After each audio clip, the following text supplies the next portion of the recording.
Over. I don't want to be with you no more. Have a nice life. What are you doing? I broke up with him. You need to call him back. No, I'm done. I'm tired, man. Oh, so you think it's sweet out here? You have no idea how atrocious the dating scene is. These guys barely know you and want to sleep with you. They pursue you and ask you, what do you bring to the table? The mother is willing to turn her son in because of this. Watch. I just want to let you know that you have been dated. So at this point, the police are getting involved. Should more mothers do something like this? Listen, I am 43 years old. We don't do plots over here. You want me to tell y'all the truth about her face? Her face is giving trans. She looks like she's got a little bit of Spanish in her. She looks like Sydney Starr. I think that's it. But I remember her. But I Sydney remember Starr her. is actually prettier than her. I remember Sydney Starr. I think that's She what does it look like is. Sydney Starr. She looked like she reeled me in with that video. I sent it to the chat. I said, yo, look at All this. right, I see y'all. But relax. So look, we were talking about, I'll just bring it back up. We were talking at the bar earlier about creeps, about attractive creeps. She was talking about attractive creeps just now with me. But Rome, you brought up a good question about every man is a creep, right? Or is every man a creep to some capacity? Every man has a creep in him. That's what you said. I would love you to really say what I said. And Well, That say is it. what you I'm said. asking you. no, you told me. You telling these people. I cleaned it up for I him. appreciate this. Every man has a creep inside them, I guess. What I said was every man has a certain level of creep to him or inside of him. And it Pause. Whatever. Go ahead. Continue. all the pause. Or. And I was saying that it's not necessarily a weird creep or extreme creep. There's just a certain thing that I think that each man probably does that is just not. Somebody would be like, oh, that's a little weird. For instance, Me personally, I'm a sniffer. All right, I like this. Not feet. I don't do feet, but But you will if it was something off. no, I'm still not sniffing you. If I can smell your toes, I'm out of here. I'm saying like, I like. Hold on. I'm waiting. I'm a sniffer, so like I like to sniff like a woman. Like it's not. I'm not saying her butt or nothing, but I'm saying like. but maybe. If it, Wait, hold on. I'm just trying to understand. I really gotta if get it's you on off. something. I no exactly because if you smell her toes, you're out of here. I don't want to smell feet. That's weird. Okay, but if you smell something off down there, you're gonna go sniff her rag. That's what he said. Actually, by the way, I'm not making this up. This is not. I'm not bringing this up out of nowhere. smoke. I'll tell my stories. Okay. Y'all are saying what I said. Because now that sounded crazy. The toe smell and you're out of here, but you No. smelling the rag. What That's I crazy. said was I went into this girl's house one time and something was off because again I'm a sniffer. I'm like, it's not food, it's not body, It's badussy. it's something. So I was like, all right, bet. So I did my move. I said, let me go to the bathroom. I go in the bathroom. I'm like, oh shit, a washcloth. I'm like, Why would this be here? no, because I felt like that would get me to the source. Like, if it's that's gonna be the source right there. Like, I could just and Not if she bathed with soap. I was about to say, wouldn't the No. wash rag smell like whatever body wash she uses? No. somebody. But I'm saying that's what I'm saying. When I came in the house, I couldn't put my finger on it, and I was like, it's not bad, but it's not good. Was it musty or like Badussy. like gravy like sweaty? Like this. First of all, you keep doing this with your mouth, like he's trying to like he's trying to taste the smell. It's like tangy. Ew. But because McDonald's has a tangy barbecue sauce, Mm-hmm. and it's not bad. But it's like So what did the towel tell you? It was the She- source. Was it? it wasn't the greatest, but it wasn't the worst. So it was like it wasn't. Was it wet? Was it moist? The towel? See. No, it was dry. The shit was fuming throughout the whole house. I think you have two smells when Yeah. your towel dries That's- versus it when it's wasn't like wet. it wasn't Yo, hung over the shower rod like stiff. It was it was still like damp. Can we say damp? Right. She did wash her butt that day. So But the craziest thing is he walked in the house and smelled it from how far is the Yeah, bathroom this from the story front door? is crazy. well, I'm yeah. a sniffer though. So like that's my superpower. Like You I just walk in, smell a I'm like, mile You away, have a strong sense of smell. yes, because I'm looking for it. Like like a beagle. yeah. He said she washed her butt that day, so because I smelled butt That on day. him. Right. Well, no, if it was You was damp, Badussi. if it was damp and you looked at the shower and the shower was also damp, she didn't take a bird bath in the sink. So like everything. You could have just like turned the water on. I mean, Little boys do it all the time. So the question is, what did y'all do that night? I hit, but I'm saying that's because it wasn't. It Did it wasn't. smell like gravy? No, it wasn't bad. It wasn't bad. It wasn't that. It wasn't that. It wasn't the washcloth. It wasn't that. It So wasn't. what that. was it? Did it smell like gravy? I have a question. Does that mean that you like to sniff women's underwear? See, that's what I'm saying. So that is Yes. a level of like creep. Like I could smell my girl's armpit. I'd be like, oh, just get up in there, like, you know. But like, you don't smell. You know. Wait, what I but mean? like, but it should smell like deodorant and skin. I like it when it's like sweaty Musty. because that's Like- her. Sweaty with deodorant or like sweaty? No deodorant. Oh, That's what you I would mean? prefer deodorant. Oh, I yeah. mean, yeah. I don't want them funky. Like, no, I'm not trying to smell funk, but I'm just a sniffer. But It sniffing. don't have to be sniffing- funk, but if you don't Yeah. have no deodorant on, then you're smelling. Dough order. Okay, this is crazy today. just say antiperspirant. Anyway. She No, can't do that's that harder. either. That's harder. My whole thing was like I feel like men Deodorant. have a level of creep to them and may not be sniffers, but they may do some things that are weird or could be type see creep that. level, but it's just not at the top of the creep level. I can see that. So that's how. And I didn't say every man is a creep, but we have some type of creep in us. That's all. What's I'm your creep, Rico? Tell the fucking truth too, because you Nah, said they was at the bar being creepy. I'll be honest, Yeah, right? Say what you said at the bar. So like, I've mentioned this. I have a hair fetish, right? Like, You have said that before. it's very important to me. So my creep thing that I would do would definitely be like hair sniffing. There you go. Now, ladies and gentlemen, would you rather? Especially- No. Wait, Do let me what you finish. did. Let me Do finish. what you did at the bar. I just did it. Damn. Jesus Christ. And then like, especially like if it's that good shampoo, whoa, like I melt. Now, this is also why I don't like weaves, right? Or wigs, because at some point in time they tend to have a scent that I don't like. And especially when it's been, I guess, overworn. I don't know the time frame.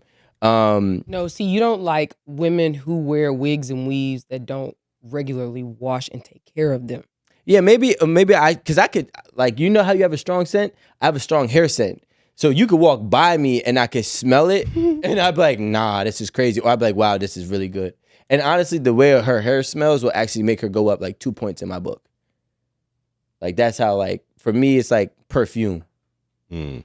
You know how, like, How do you get to the hair smell? You just grab a handful of just some random. nah, woman? especially like when a girl has long I hair. was like, tell it all. When a girl has like long hair, or a lot of hair, I should say, and it's like, You smell it. you can, when she walk by a little fast, it's like what the fuck was that?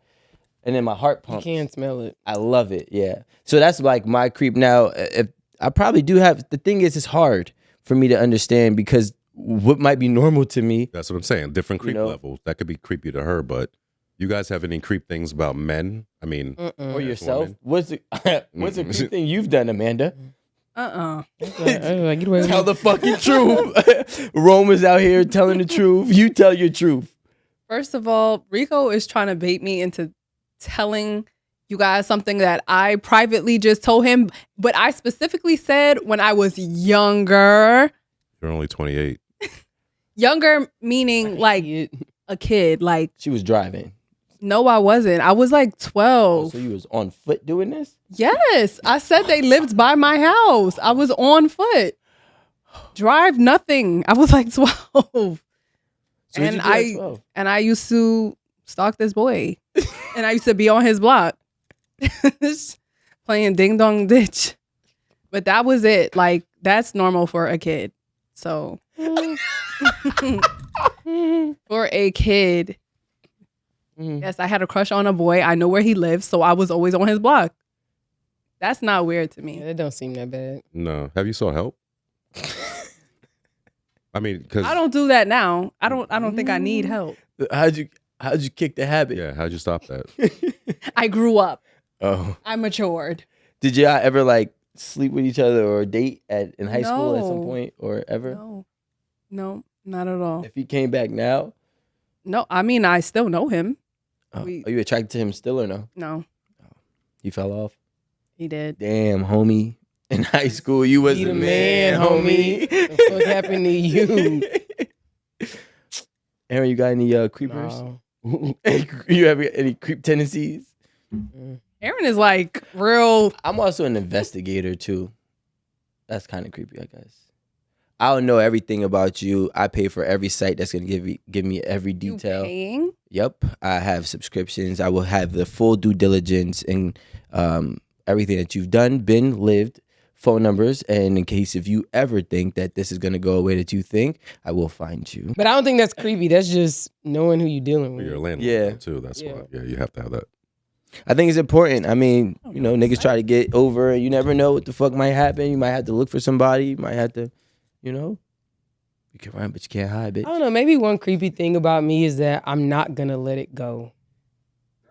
That's not creepy. Like if you did something bad to me, I may kiki. You may think it's all good, but I'm low key plotting. no, it's High been key? plotted. It's just, whenever is the right time. Waiting it out. Mm. That's what Rome did in the gym.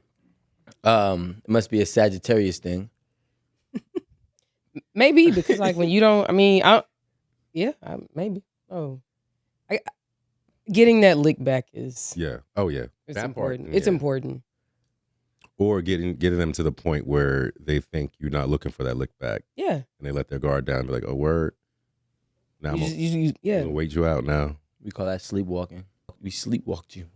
I'm a That's sleepwalker. probably like the only weird. I mean, I guess when I was little, I used to smell. And I said this before. Like I used to go and smell the couch where like adults would be sitting there. Funky booty ass adults. What was the reason? I don't know. I was like 3. I feel like, okay, we keep associating this creep thing with sniffing. Yeah. My daughter is a fucking creep. Like, she's a sniffer too, and it bothers me. She's like, let me smell your feet. I'm like, get out of here, weirdo. Like, she like, want to smell my feet. I'm like, yo, what's wrong? I don't even. His toes smell cheesy. Yo, Dude. like, I don't know why. Yeah, because y'all Don't do smell their nothing. feet so much when they babies. Because, oh my God, it's so cute. Look at your little cute feet. So they like, here. oh nah, that was Here.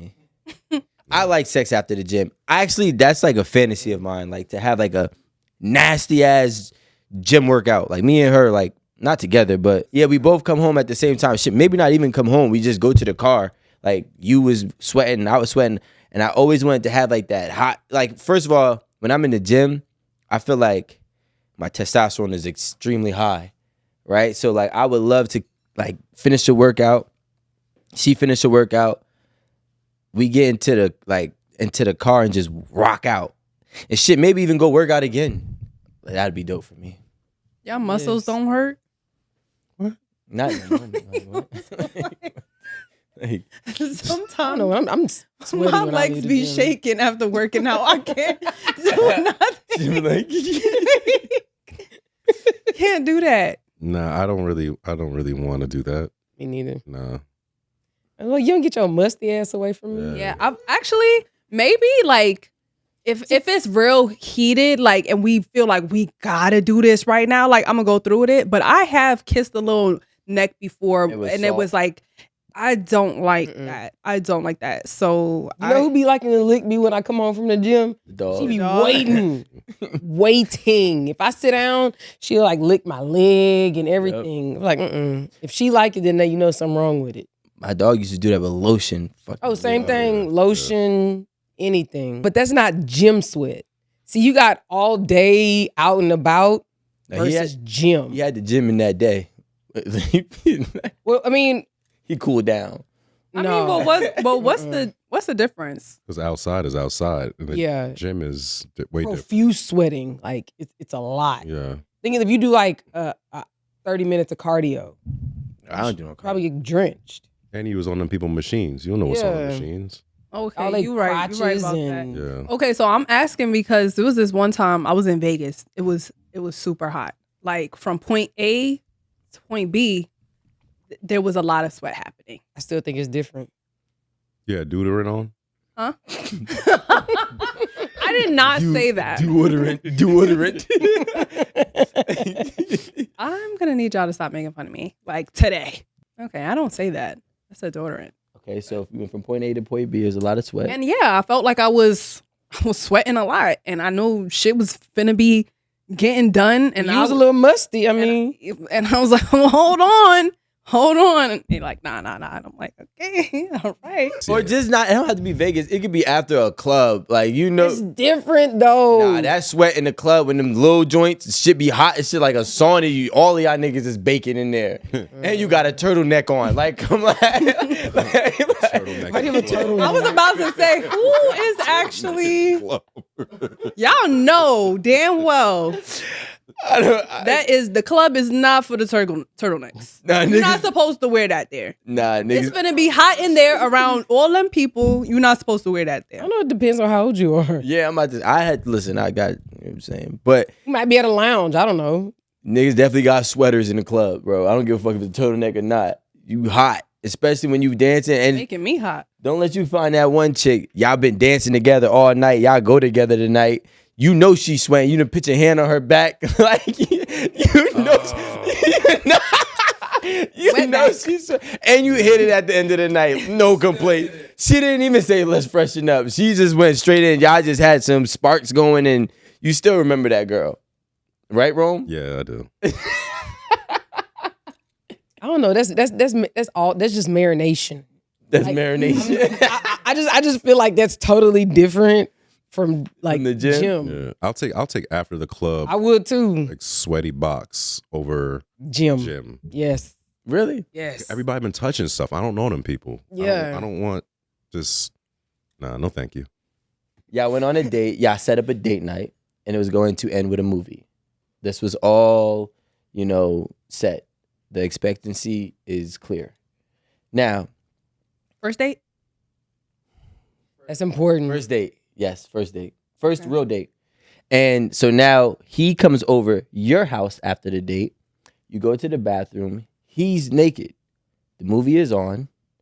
You come out the bathroom and he's sitting there. Rome, how do you sit? Is it like this? Is it like this? Or was it like this, Rome? Listen. Or was it? I'm on the couch. I know one leg gotta be cocked. Yeah. Like, you want to watch a movie or make a movie? Like, You know me.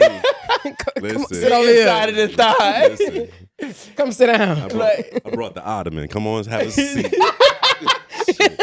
But I'm nasty though. Again, I bring the tripod with me, but that's something. Yeah, I tried that. I'm nasty. But anyway, I think yes, first date. I think that's creepy. To me. Mm-hmm. Only because it's like, you in my house, why are you naked? Like, okay, I went into the back, even if I expected to have sex tonight, which I probably did because I let you upstairs. But like, damn, that sounds like something that you would do if we were fucking like consistently.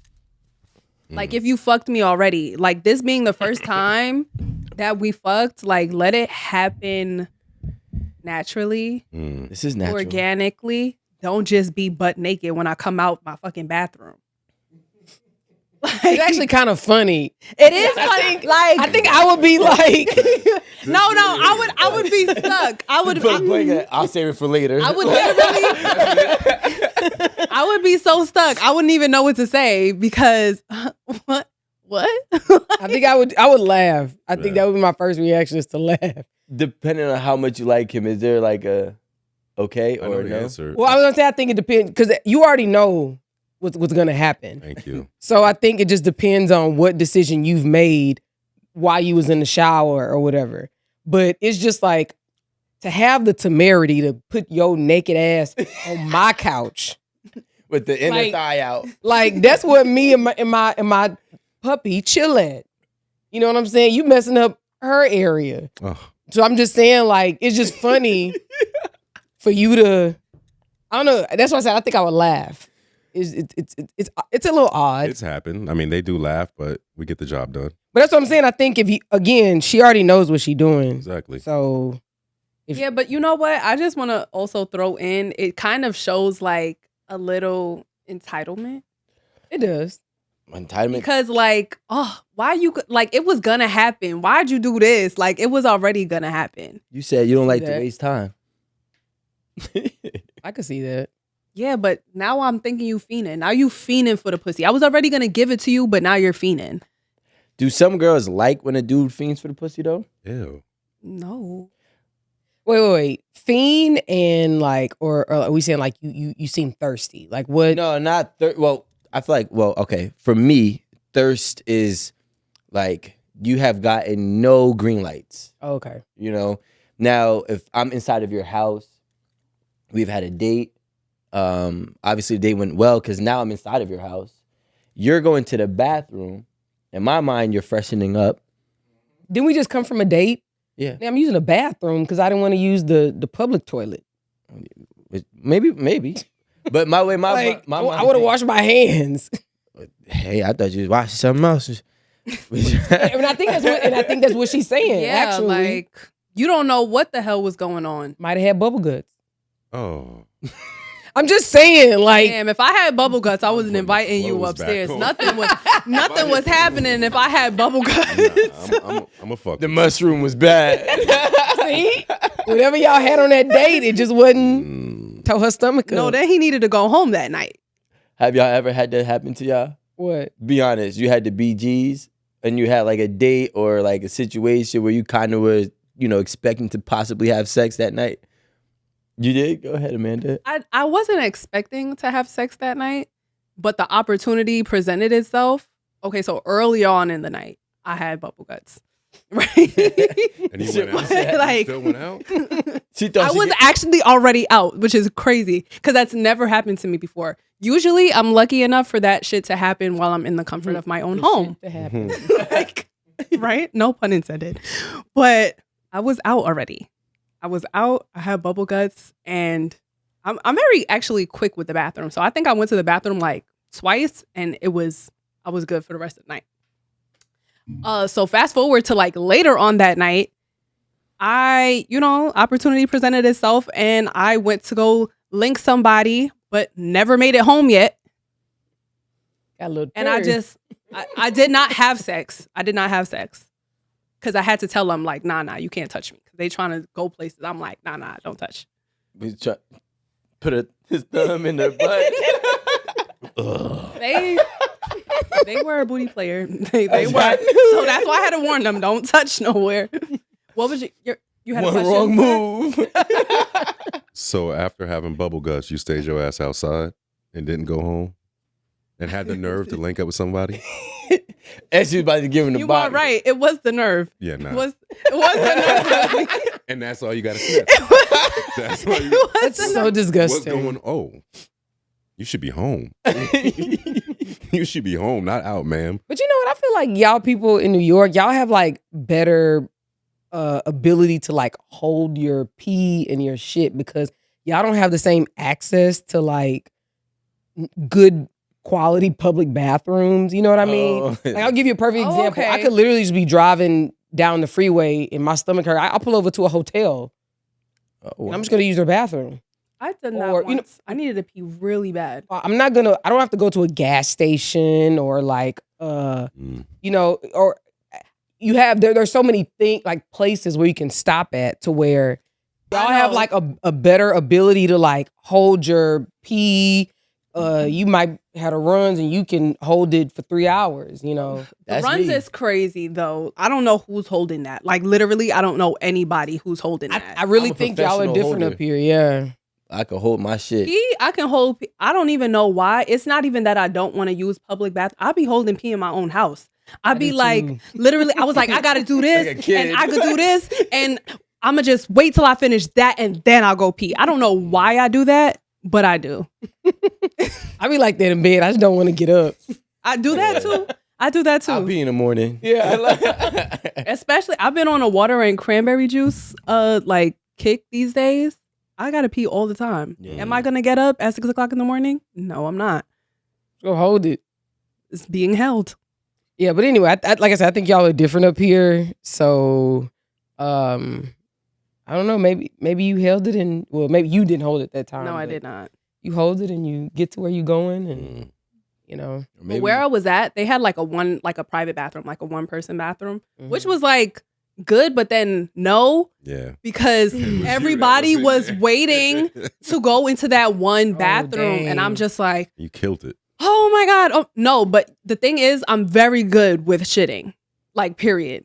Like, I don't spend mad time in the bathroom shitting at all. Like, I you do. would I do. never I'll be know there for what the an hour. hell I'll be just like, happened in I there. got my phone. I got my stool. I done finished 30 minutes ago. I'm chilling. You know what? Actually, now that you just mentioned that, I tried to use one of those today, and that did not work for me. Oh, I was like, my feet being elevated up here just it Must stopped be it. better for your digestive It's system. supposed to be, but it stopped me. When I was For in whatever Dubai reason. last summer, we went out to this one spot, and I was looking at the chicken. I was like, I feel like I shouldn't be eating this shit, but I ate it. Right? It was good as fuck. When I tell you because there's hookah spots everywhere you turn around. So I went to the hookah spot right next door, and everybody's talking. You know, like I guess like people smoke, like they have to use the bathroom sometimes. I took 2 hits of this hookah, and I'm like, oh my God. Now, mind you, I hold my shit very well, runs it all. This one, I was like, yo, I gotta go, guys. Like, where's the bathroom? So this was in like their biggest mall. They're like, oh, it's like 3 minutes away, but you have to take the cart. They gotta drive you there. So I'm like, oh, it's about to be hell. So I got in that cart. He drove me all the way to the bathroom. He's like, you want me to wait for you? I was like, nah, just go. Just go. It's gonna be a while. So when I went there, the thing that I actually like, because I don't like stalls, like I can't shit in a stall, but theirs is like, the wall is literally like from top to bottom. From oh yeah, floor to those are the ceiling. best kind. Yep. It's Hotel secluded, bathrooms. Yep. And it's nice, tall doors. And it's like one of those shits where you know that they can't really hear your shit. It's like a room where Exactly. it's total ceiling, everything. Like a little hotel, just Yeah. like you said. And I was in there for a minute. For a minute. Yep. I came back, there's like, damn, what happened? I was like, I walked. I walked there and I walked back. I came back, the dude was still waiting for me. I had to tip him like, all right, here you go, bro. I know it was at least there for 30, 45 minutes, but Damn. Y'all it know was what bad. liquor shits are? Oh yeah. Yeah, that's every morning for me. What's liquor? Every morning now. Shit. Really? What's liquor? When shit? you like- drink, you know, you drink, say tonight, And then the next day, and then the next morning. Darren you called them just beer gotta- shits. But it has to be like, I have Once to my get drunk. friend said liquor shits, I swear to God, every time I got them, I'll be wanting to text her like, bitch, I got the liquor shits. Yeah. Because I ain't never heard nobody say that before, but I'm like, dead ass. I do be needing this shit the next day. It's a thing. It's And it also smells different. oh, Oh, Little that's bit- very... a little bit like Casamigos and What is that about? It smells different. Don Julio. But you know what else will get you? Well, you don't do cardio. No. But the gym, it will get your shit going. What, cardio? Really? What does it activate, like your diaphragm or something? I have no idea, but These niggas be in the gym. that's what he doesn't do Pre-workout- cardio though. Pre-workout makes me go to the bathroom after my workout. When my adrenaline comes down, it's like liquor shit. Is there caffeine in it? Maybe. Yeah, a lot. It's probably You like do caffeine. cardio? 400 milligrams. My job is cardio, so no. Oh, Knowing, I'll yes. ride yeah. a bike or something.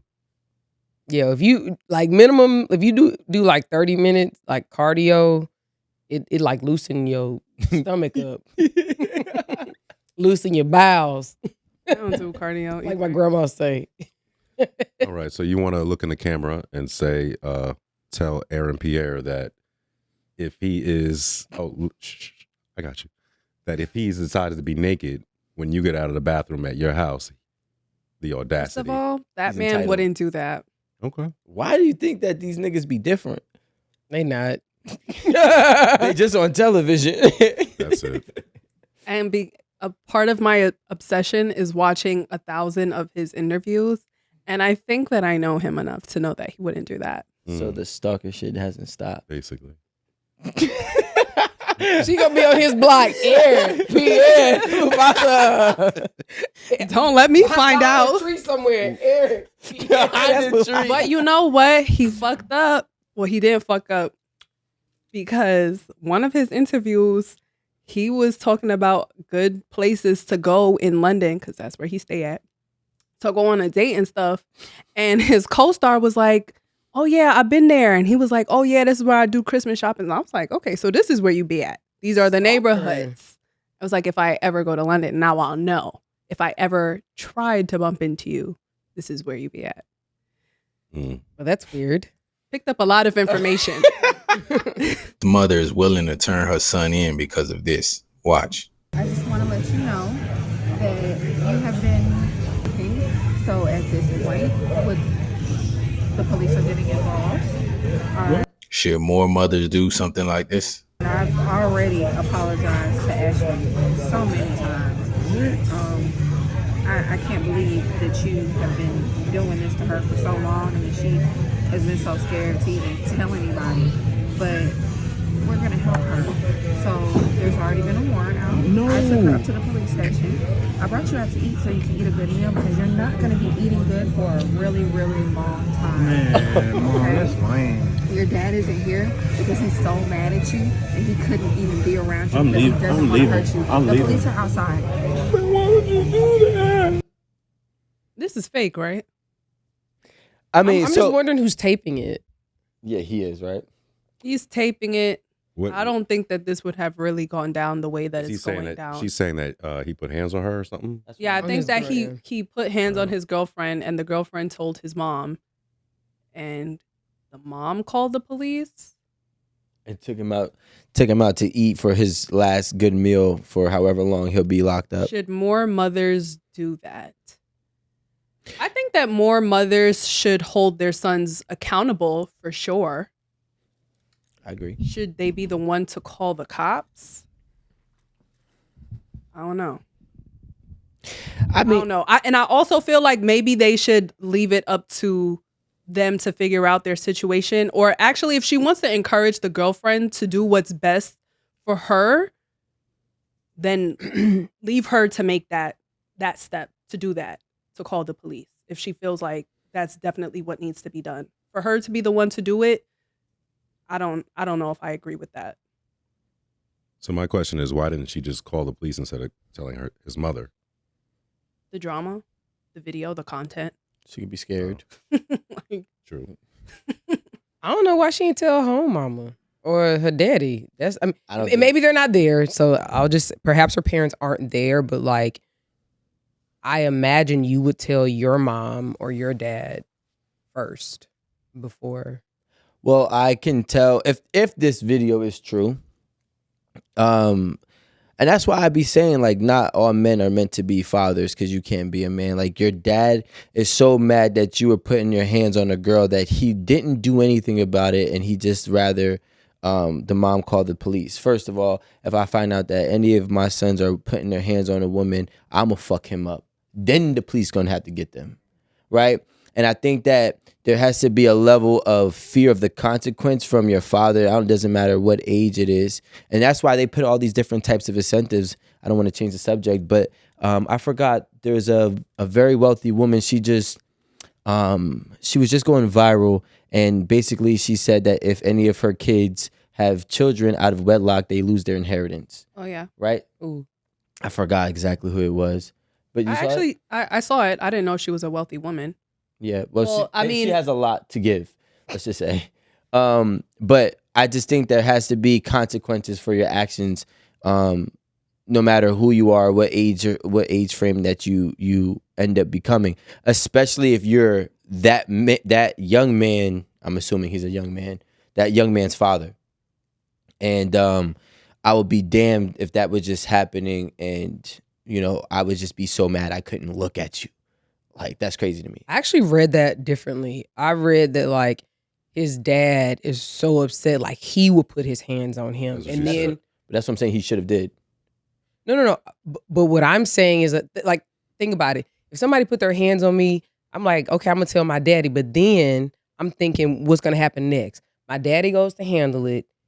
Then something happens, or there's a gun involved. Somebody dies, or my dad goes to jail. Like I'm thinking, C, D, E, F, G. And so, and that's why when I was listening to her, it made it to me. I understood that to mean the dad didn't want to Escalate the not escalate, like Potentially be the one to he get was locked up. scared to what he might do to his son.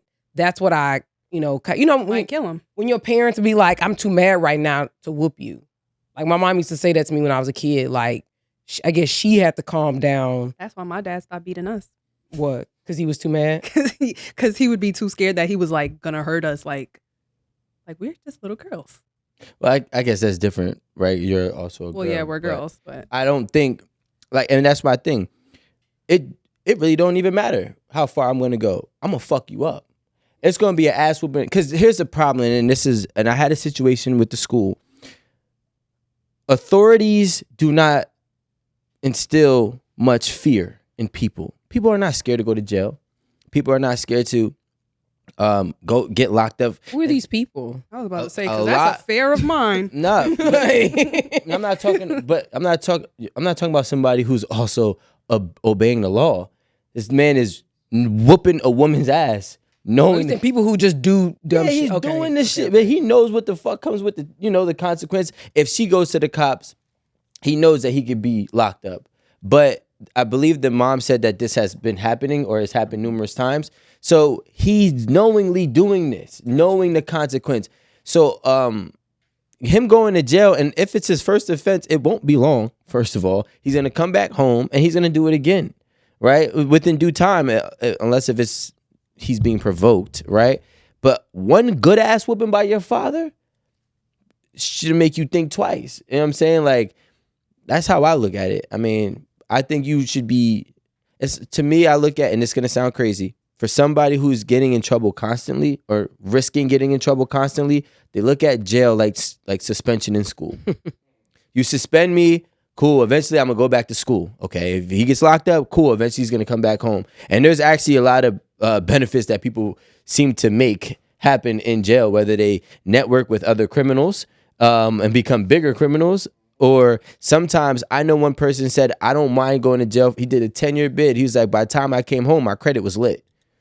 Right? Wow. I guess a lot of his shit was like the timed out. He was able to get it off. And then, so there's like, they don't give a fuck, I'd want to especially know if too. I'm doing it like often. If I break the law once, then I'm somebody that might fear, prison or some type of authorities to be involved. But if I'm constantly doing it on a day-to-day basis or time-to-time basis, they need something more than just being sent to jail. I mean, he was crying, right? At the end of the video, he's like, why would you do that? But that's just, but once he gets in there and he gets, acclimated, he'll be all right. He'll be all right, bro. I know niggas that love jail. Like, this sounds crazy, but I swear to God, there's niggas that love jail. It's easier than being outside. He crying. That nigga scared. Yeah, he's scared, but He could be scared once of he going to gets his jail, rounds or he in, could be just feeling betrayed by his mother. Well, I think No, he that said, why would, maybe. I think that his father may not have shown up. I don't think his mother was really telling the whole truth. I just saying because I think his father may know that what happened between the girl and his son may not really be the truth. So she's been saying she put hands on him, but she could have been putting hands on the kid too. So he's probably like, I'm gonna stay out of this because if I show up, then I'm gonna take a side, and that side could be wrong either way. And the mama just made her own story. That, and if a woman comes up to another woman and says, "Oh, he's putting his hands on me," you're immediately gonna be like, "Oh yeah," you're gonna immediately take her side. I was about to say the parents actually should give him the benefit of the doubt and ask for his side of the story. I'm definitely gonna ask for that. Not if they know their child. I mean, know their child or not. Tell me what happened before I'm just going to believe this girl. Yeah, so that's why it made it look like it was just. I mean, I guess content to me. I mean, to me, this is a lie. Yeah. I don't even believe it. And she was putting that stuff in there with no fork. First of all, I was literally looking at her take steak after steak. I was like, well, how much meat can that little She was mad as tortilla? fuck. That's why I thought it was real. And she finally packed wanna up know what the a fork steak and then it was. got That's the all. shrimp. That's the shit I be noticing. It wasn't him because he done. I'm not eating after you. Where your hands been? I mean, it looked like it was her platter, so maybe it didn't Yeah. matter. And why are the cops waiting outside? Wouldn't the cops come in? They're gonna Right. wait for you to finish eating. Yeah, maybe. Look. I don't know how cops work, but I'll let him finish his meal. Yeah, I mean, they definitely do shit like that. Officer, I'm waiting until he has his last meal and then we'll come out and then you can arrest him. You think that's how it went down? Sometimes it just be a scare tactic. They just be there and just, Mm. well, you know, we're gonna take you in, but they don't actually arrest them. I don't know. Y'all remember? Well, I don't know. Y'all might not remember, but do you remember Scared Straight? Yes. Yeah. Are you serious? I was on it. What? Y'all niggas just crazy, bro. I've been waiting on you at the door. Oh. You a lie. You wasn't on no Scared Straight. I was not on a television show, but they took me in that bitch. Like, they said, fuck the TV, nigga. We gonna bring you in for real. My grandfather was the correctional officer for Jamesburg Boys Home, which is the worst juvenile in the whole entire state. And them niggas brought me in there because I was acting fucking crazy. Like, nigga used to come into the house and fucking hit me with all types of pressure points. My body would just turn off. It was crazy, bro. It's the worst. It's the worst juvenile detention facility in the entire state. I'm just trying to understand this. Meaning they gonna bust them out your mouth. Yeah, Oh. first day. It's called Gladiator School. So everybody's walking Aaron around was with no like, front wait, teeth. were they No, the ones that did they do have is- pliers the at ones the that door? do got it. They got hands. If you that bad, You should be able to fight. I assume you have hands. Well, So, back then. How's everybody coming in getting their teeth knocked out? Nowadays, it's different, you know, because Alan just be making shit up. back then it was very, very, very bad back there. Like he lost a couple of his best friends were killed in there by 16, 15-year-olds. They were stabbed to death. Like it's Shut real that there. shit down. Right. No, It still exists? yeah, of course. Of course it exists. It's still the worst. It's still the main thing. If you get locked up and you make it out of there, you considered like that guy. Like, Jersey, everyone. I'm just saying, not that guy like in terms of like the world, but No in the thanks. streets, like anyways, the answer to your question is no, I wasn't on the actual TV show. But did they bring me on fucking tours to Scared Straight? Yeah. Yes, the fuck they did. Well, I don't know. I was scared of my mama growing up, so they ain't have to put me on no Scared Straight. Oh, I wasn't. I done got beaten too many times. So the point was like, it don't hurt. I mean, I know it's temporary. Ugh, that's what I always hated about little boys. You can't beat them scared. Oh my gosh. They would just eat that shit. But I wasn't scared of beatings. I was scared of like having my like things taken away or can't do this or can't do that. I ain't got shit for you to take. Mm. What you gonna tell me I can't do? He said I was a poor boy. Like what? Most you can do is tell me I can't go outside. Like Yeah. Well, you gonna sneak outside? yeah, I'm gonna go outside. Like my mom scared me with that in high school. I was outside. I was a freshman. I had just got arrested. I had a child detective on me, and you said he had she a called me, and it was probably When? like 10 o'clock at night, and she called me with her best friend's husband at the time, and she was like, you know, where you at? And it was like, oh, I have the detective on the call. I was like, what? Detective, like, it wasn't a detective. He called, he had this fucking detective voice, like, I'm coming to get you right now. We're coming to pick you up. Yeah, if I started power walking. I was like, I don't want to go home. Like, I ain't going back.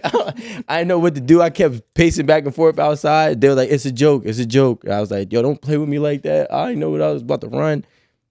Yeah, that's why I'm trying to tell you, for some people, jail is not the worst case scenario. You got to fuck them up for real. Like, you can't, like, they got to not be able to walk for like 2 weeks. Fuck up. You know what I'm saying? So, you know, guys, I've seen some things on like the interwebs. Instagrams. What it is. on the web or whatever, on the gram. And, you know, you'll see some women, they'll be like, oh, I want the daddy. Get the son. And what are you pointing at yourself? That's me. I'm the dad. Oh, I thought he was saying he wanted that. Yeah. No. He said, I want the dad. I want the dad. Yeah, I was like, that scared straight shit did not work. He's the 31-year-old I'm saying I'm the dad, guys. Scared crooked. I got kids. I got, you know what I'm saying? I got a daughter, you know what I mean? I'm guess definitely gonna be that pops that looks at this good. point, what I'm really wondering is, you know, when you're at an age where you can, as a woman, you can date the son or the father, how do you navigate that? Like, is age really a thing, or are people still respecting the whole age thing these days? Like, oh, well, he's 15 years my senior, I don't want to talk to him, or she's 15 years my junior, I don't want to, you know, deal with somebody that young. So, and I'll just be honest, a lot of what I hear, like my friends who are in their like maybe mid 40s, the guys already established, got their careers, money, X, Y, and Z. None of them want, I take that back, not none. They don't typically want women in their 20s. We have one friend, he's like obsessed with like young women. How young is young? I don't know, like 22 young or 27 young? I don't know, like one night he brought a girl like to our little friend group. Your little freak off? No, just like one of our little like hangouts. It was just, and two of my friends were drunk, and like they were like just making jokes about how young she was. So that she I was guess like 19. She was young, so I think she was probably like maybe under 25. Okay. I would assume that because he's like 44, 45. So Okay, I was like, let me hear the jokes, because let me hear what Erin and her friends be saying when I come around. No. I was just laughing. Oh, and you met all these people. Oh, that night we went to dinner? Yeah. Okay. I think they were all there too. Matter of fact, I think they were all there. But yeah. Well, I'm gonna say like I never thought about that. Chaotic, right? He was here. See, I didn't know this, but hypothetically, one of the questions for the icebreaker was he chose Sweetie as the girl to have the last 24 hours type of intimate stand. Yeah, Yeah, young the though. icebreaker Is she? question. Well, I mean, how young is Chaotic? He's young. well, I don't know their ages, but what I'm saying is, then he took it back, and He's like said- her mom. Mom, exactly. So now I'm saying this is not true, hypothetically speaking. If I were to date Sweetie right now, I don't know, because I didn't know what her mom looks like. Now me and her are rocking out, and then I see her mom, and then that's when I'd be like, You like, dang. I see where you get it from, but I might want this right now. I might see where you're going, but I want where it's at, right? So that's how I took the question, like not intentionally, playing the fence on between the parent and the child, but more so like, damn, I didn't know this was this. I actually just seen that in a show. I just rewatched Harlem. That's on Amazon Prime. Y'all watched it with Megan Good. So one of the girls in Harlem, Like she put us on. Have you I'm seen just it? trying to. Have you seen it? Trying to make sure y'all know what I'm talking about. Okay, so one of the girls, she's a lesbian and has sex casually with this girl she met at the bar, whatever. But she's been trying to start this new dating relationship with an older woman. So one night she finishes with the girl from the bar at the house because she gets a call from the girl she's trying to date, saying, come over. She goes over to the girl's house and homegirl from the bar comes out the bathroom and she's like, yo, what are you doing here? And she's like, how do you know my daughter? So she was sleeping with the mom and the daughter. But and I was actually wondering, I was like, well, how old are you? Because I know that the woman she's been trying to date, she kept referencing that this lady was older than her. But I'm like, well, how young is the daughter then? Well, actually, my best friend, actually, she's dating my best friend, my age, 27. She's dating someone who is her mom's age. Literally, he could be dating her mom. They are the same age. Okay. Are you confused? No. I'm actually thinking about something now. Yeah, that's what I'm carrying. Is there what I'm thinking about is like the trust issues when, let's just say, Like bringing them around from the older mom or dad, the older parent dating the person that's in between both their ages. Like all right. You get what I'm trying to say? Mhm. And let's say the younger person, let's say he's 30, dating the 50-year-old mom, and she has a 27-year-old daughter, Right. right? And I feel like there would be like some type of trust issues that might be going. I just watched a movie last year where that happened. She had a younger daughter, and the guy that the daughter was dating was like her age, was older anyway. And the daughter was bringing him around, and they eventually started to like each other. So he was dating the daughter. Yeah, because And he then only eventually dates ended young up- girls, and eventually started dating her mother because Well, they I were don't know if I closer can in witness age. that. My homie said that if his relationship doesn't work out, he's only going to date a girl who's 25, 26. And Did he say why? 38. Did he say why? Say it wrong. So he can manipulate her. Not manipulate. I Just was about to say it has to be like a control thing. no, it's just the fact that they probably are just more receptive. Being more receptive, manipulation. Or they lack It's like- enough self-awareness to understand that they can't see through his bullshit. Yeah, and he doesn't want it's a anybody little to one be and able the to see through same. that. I don't think it's always like a two-way street. Sometimes it's just like maybe he just had the unfortunate experience of women around his age who are just fucking hard-headed. Right. That could be his reality. And when you're that young, your frontal lobe isn't all the way that developed. Shut the So, fuck up. like- Marie, you see what you do? You see what you do? So it's like, mush head. I'll tell her Ain't this, ready yet. and I'll was talking I'll with- groom her.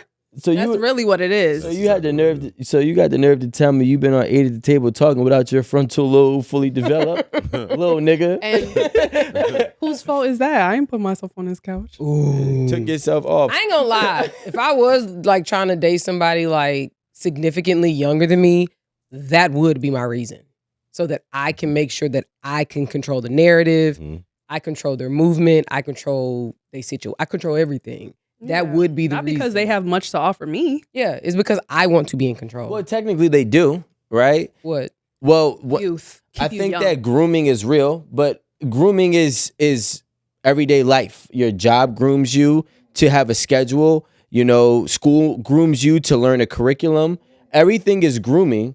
And so if we get to a point where somebody's like, all right, cool, I just want something I can mold that's going to fit me or my life or my desires, I don't actually think that there's something wrong with it. Now, when there is, I do draw the line when you rob someone from their innocence, like 20 years old, 21 years old, and you're 50 years old, I'm against that. But if you're like 26, 25, 27, in that age range, and you're more receptive, malleable, coachable, I'm not mad at that. What you said about grooming and your job and what was the other thing you said? Like schooling, like your curriculum. Your schooling and your curriculum and your job, those are all necessary evils. You're making a choice to choose somebody younger just to groom them. And that's more work. That's Ooh. I think that says more about you as the person, not being where you want to be in your life, that you feel the need to find somebody that's not on your level to make everything you do look and appear great and outstanding, when really you probably can't compete with men at your age that are dating the women of your age. That's what I think it is. I don't think it's well, Right, because you could make the choice to find someone your but own no. age and that it's not sex, because It's the not the younger sex. woman is, yeah, fine, she could be freakier and younger, but a woman is in her prime in her 40s anyway. says To me, nasty. who? says Rome that knows. Well, I mean, this is the thing. And I would say, I wouldn't even argue about the sex. The thing that happens is, within time comes experience. Within experience becomes potentiality for being tainted or to be tainted from your experiences. So now you have these preset notions or these predetermined mindsets that you are literally trauma responses from being 30, 40 years of bullshit, right? So now you're married to what you know, because what you know is true, but it's only as true as your last relationship. That doesn't necessarily mean that it's your truth going forward. However, you still carry it with you because you know it can be another situation that repeats itself. So now when you have somebody who has to deal with the baggage or deal with the trauma and the trauma responses and of your new realities and your new mindsets, now he's fighting 1,000 wars. So I'm not mad if somebody says, "Oh, listen, I want somebody who may be more inexperienced, who might have less heartbreaks, who might have less mileage," right? Well, that's not necessarily true because they start younger and younger nowadays. But they're just more, again, receptive and I guess closer to their innocence, potentially. Can I say one thing when we're talking about fighting a million battles? The younger person is actually going to end up fighting those same battles from that older person's experiences. So it's actually kind of one-sided. It's like, and again, you're looking for someone who's more of a clean slate because they don't already know to watch out for your bullshit. But they're still going to have a trauma response to whatever their experiences are with you. Potentially, right? Sometimes it's a fit. Again, out of sight, out of mind. That's why I believe the most relationships that do well are relationships where people grow together rather than come in with a whole life that they lived before and try to merge them, right? And that's why you see the whole, virgin before marriage. That's why you see the whole arranged marriages and everything that really has been put in place to have people come together without, again, those experiences. But who's growing? Well, I mean, growing together, for those in that example, are two people, it's the same concept, just a different situation. You have two people who know nothing, so they're both figuring something out. In this juncture, you have one person who has some experience, and I'm assuming we're talking about ones who are, financially set. That older person who has their shit together, they can actually be a leader by proven concept. I'm not saying in every category, right? But in some categories, you don't have to relive some of these mistakes. You don't have to learn the hard way in this area or that area because I already know it. That depends on the person. And that's controlling as hell.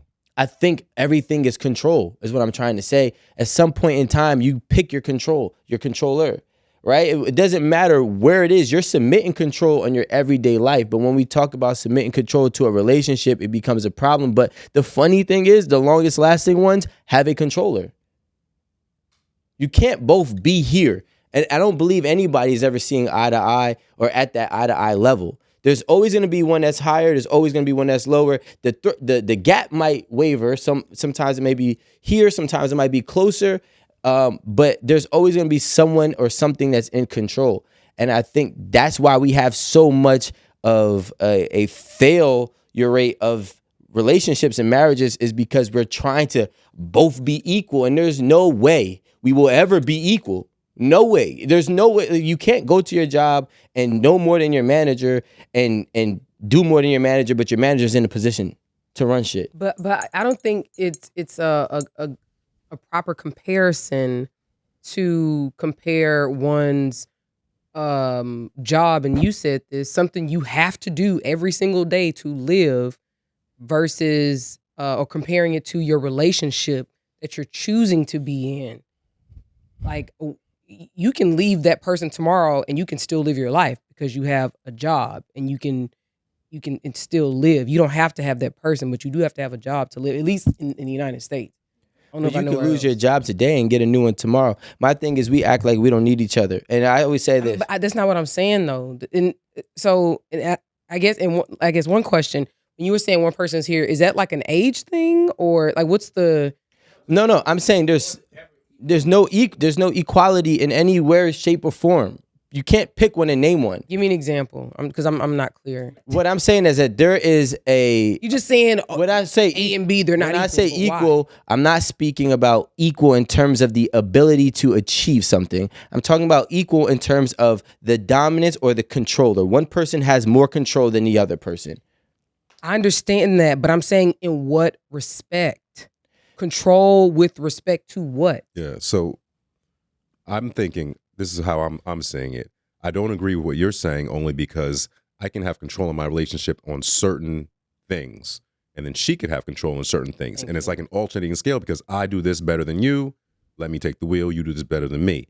But to say that my word is the end all be all and that's it, never happens. But what I'm trying to tell you is this.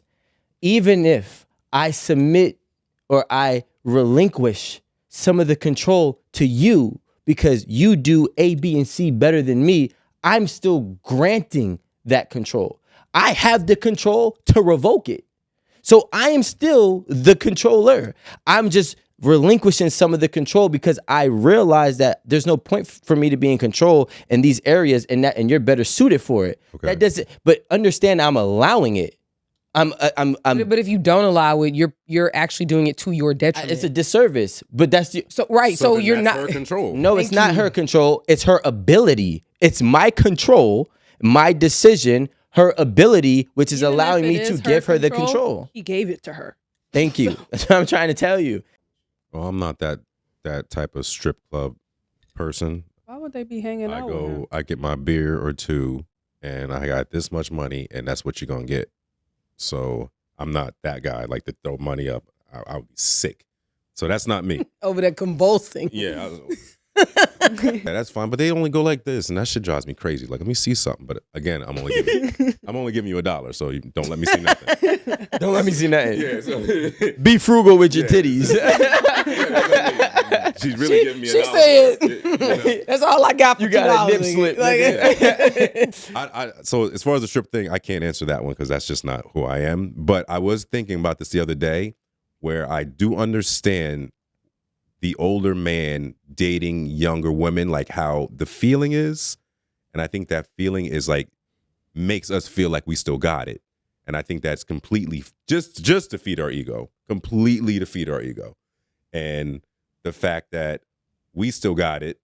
People see us out with somebody who thinks we still got it. It's just it helps drive us as opposed to like, all right, now I got my old lady and we settled down and we go in IKEA and we go to Target and it's just kind of like the routine and the monotony of just getting older.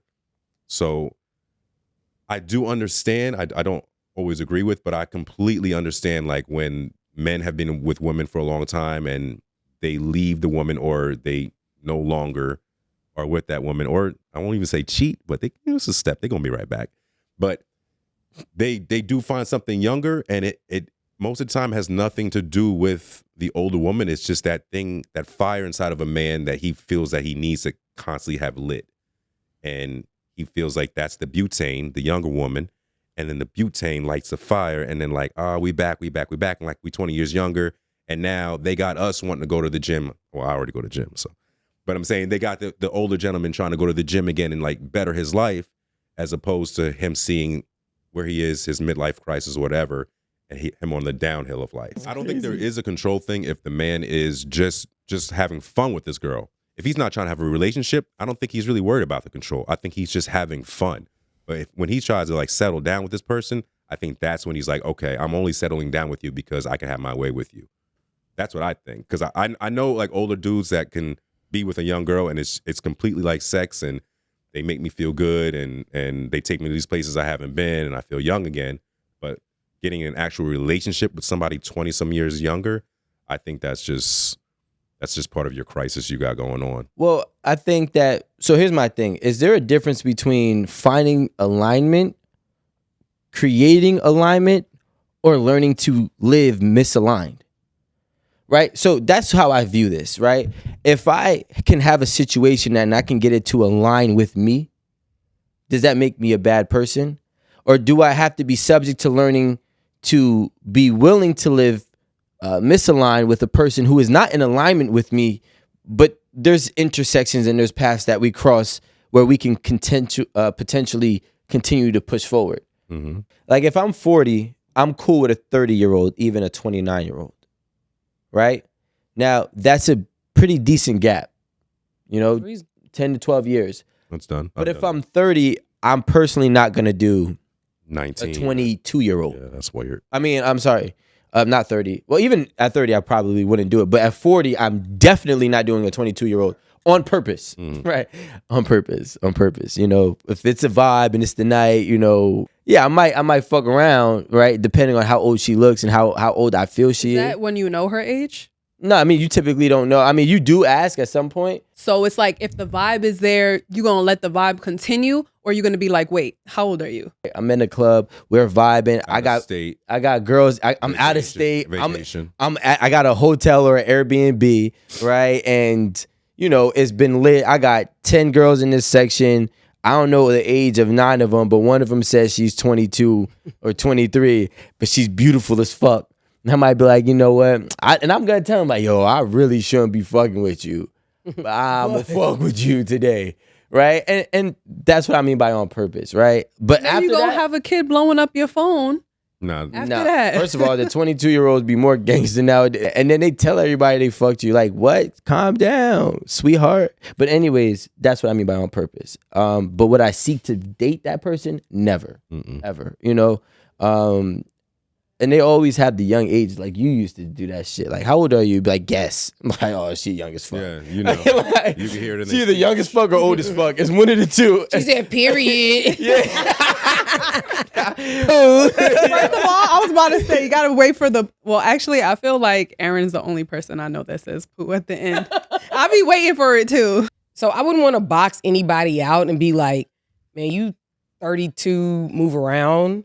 But if you 32, I like when she say that, and you're mature, and you probably give off like a 37 vibe or something like that, then maybe I would date somebody younger. But at a minimum, I don't care what your age is. You could be 50 or 29. You need to be in shape. You need to have your teeth right.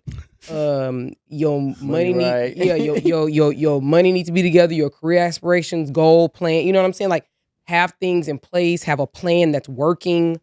Like, I'm not just going on like a vibe. Like, the vibe isn't enough for me because, to be honest, I can kiki with anybody. Mm-hmm. Yeah. Like, especially with a few glasses of champagne. So, like, that doesn't matter to me. But anybody with a 2 in front of their age, no. But I could kiki with anybody too, but honestly, the age will really deter me though. Like, we could have a nice conversation, we could vibe, but that's it. You're 20. It's a cranberry juice. You Actually, said liar.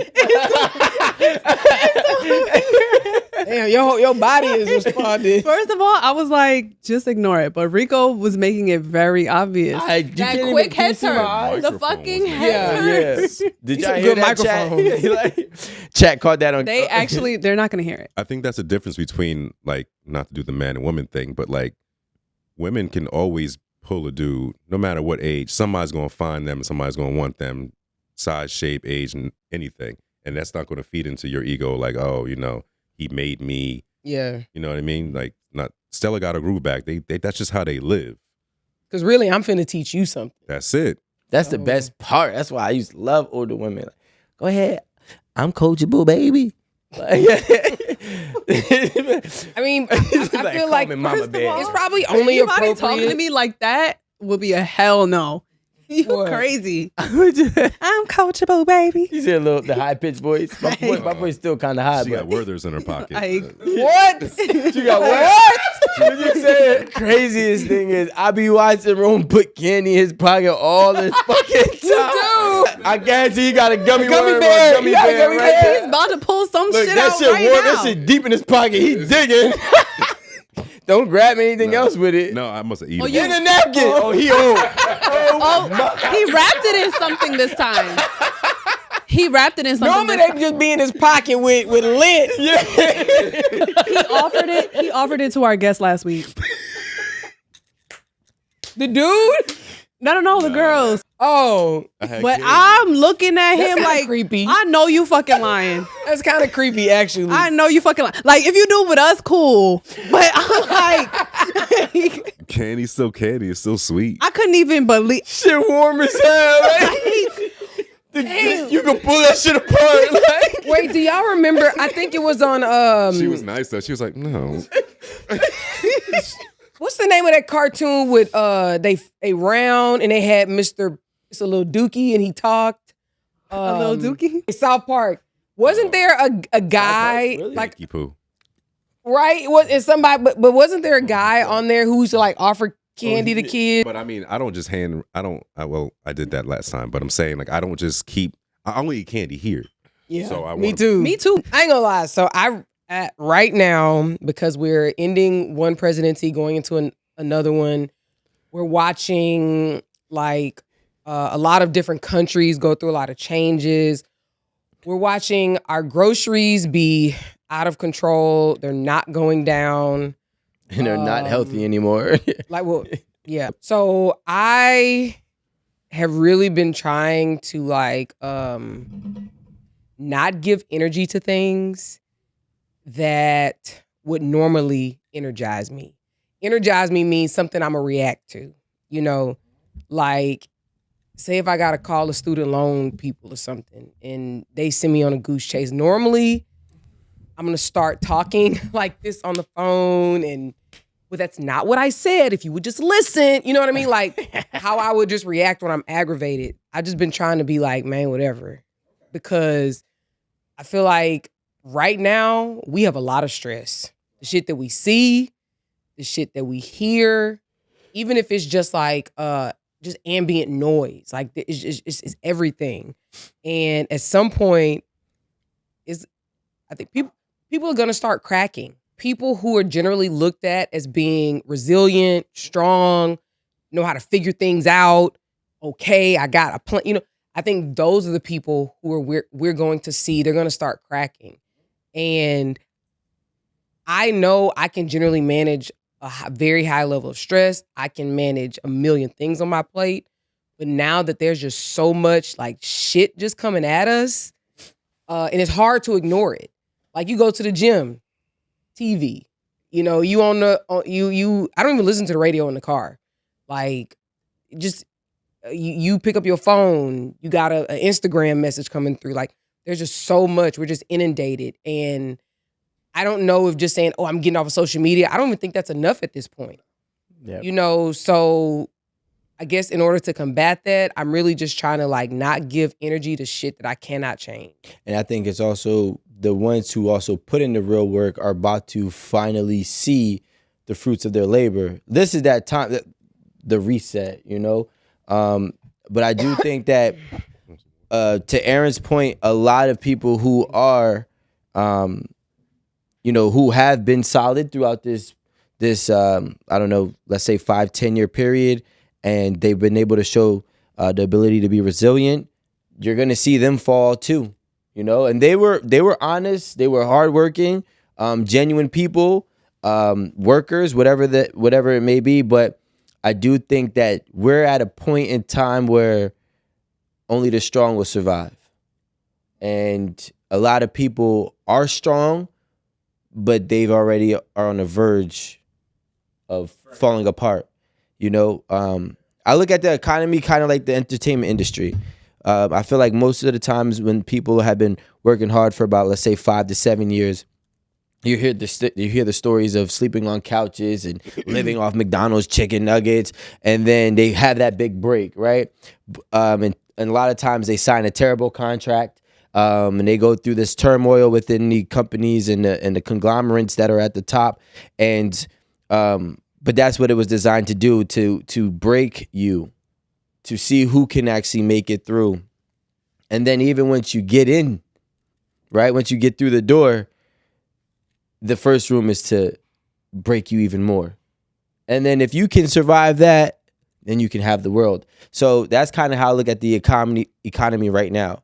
You know, those that were able to get through that door, which is only a select few, a lot of them are going to, you know, they're going to fall, they're going to crumble. And then there's going to be a few that are going to be able to, you know, coast and live through life and potentially live a great life after this period, however long it may be.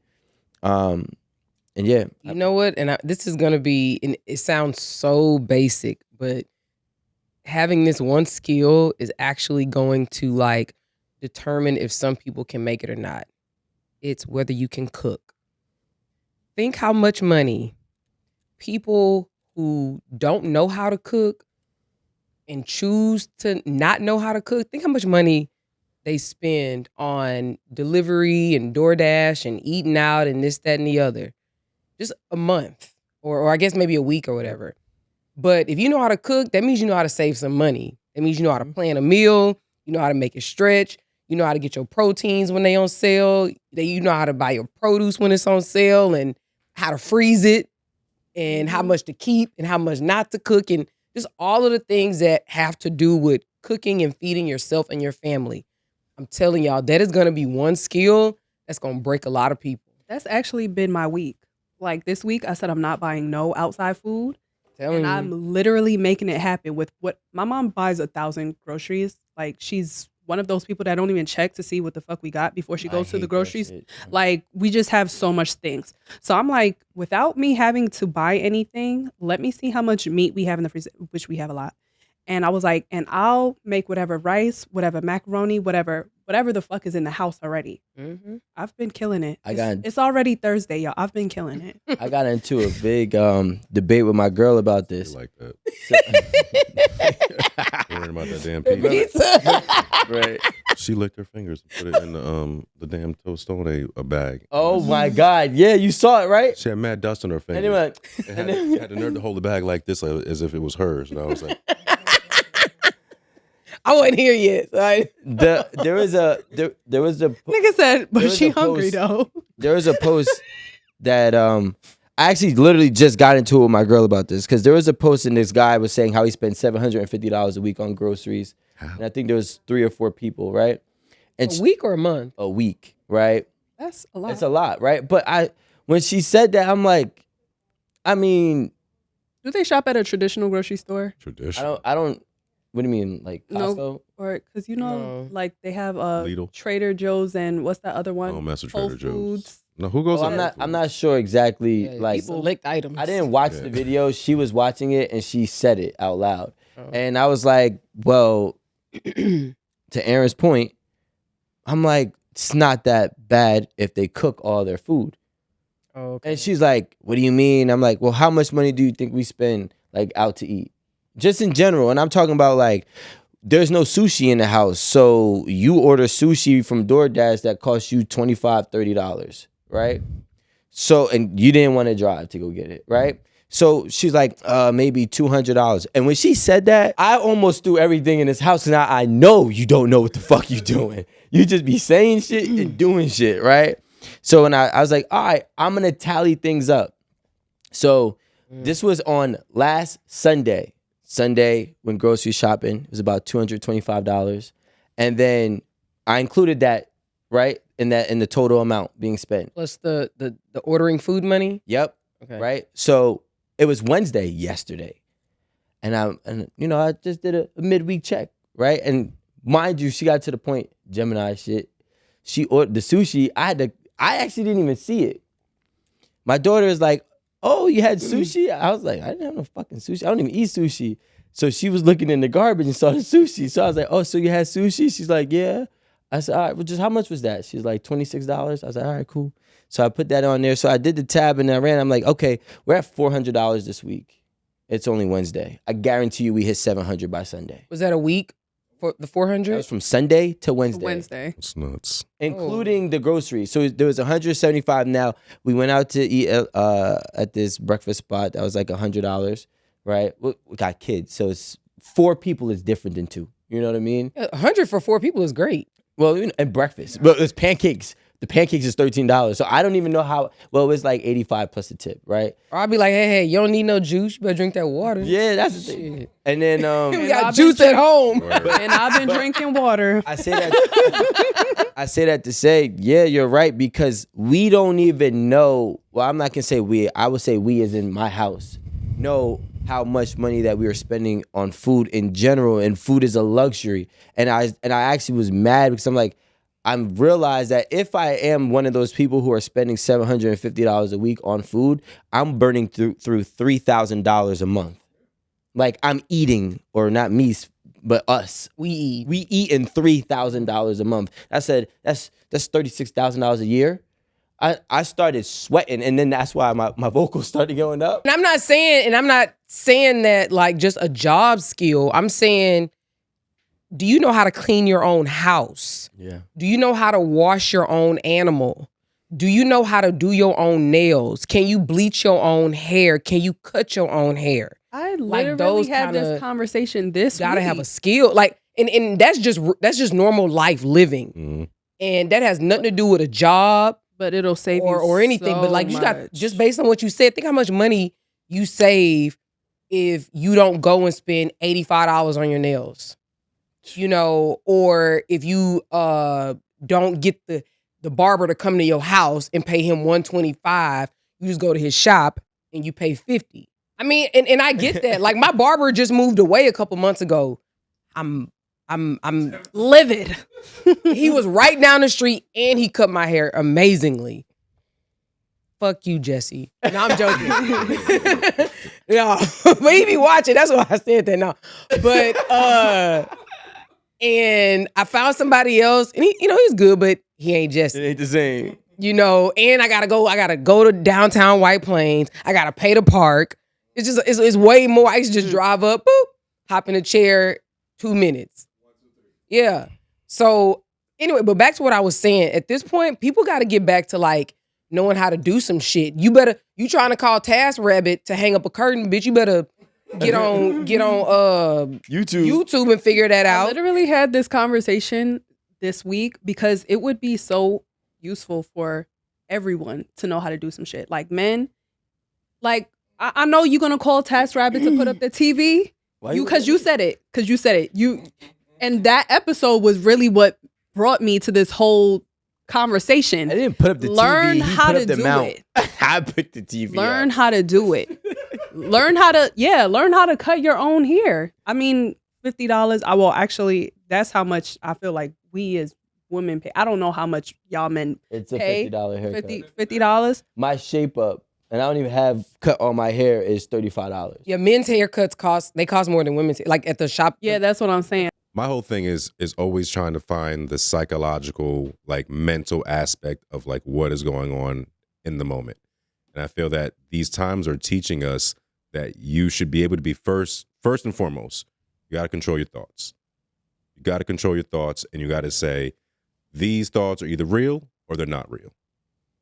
That's like the first thing. And I'm always preaching like mindset and perspective to like my girl. I'm like, listen, is that shit real or is it in your head? Let's work from there. So first of all, you got to control your thoughts.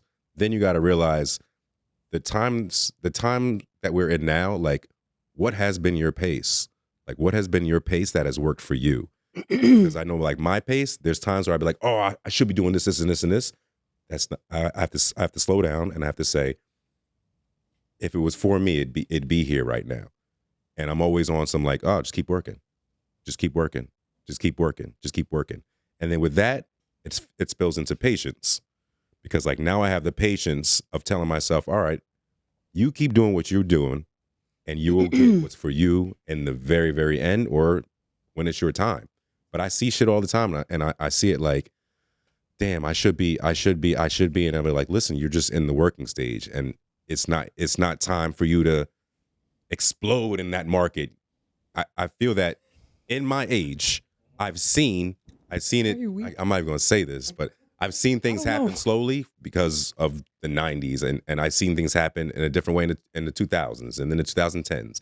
And right now, you can pick up your phone and everything is basically about convenience. And when you figure out that everything is convenience, you say, I don't need that convenience. Like I don't order Uber Eats. I don't do DoorDash. I just heard what TaskRabbit was last week, and I was like, I'll keep doing the shit. I'll keep doing the things the way I do them. Like a lot of shit in my house, and it's gonna sound crazy, my pictures be on a fucking angle because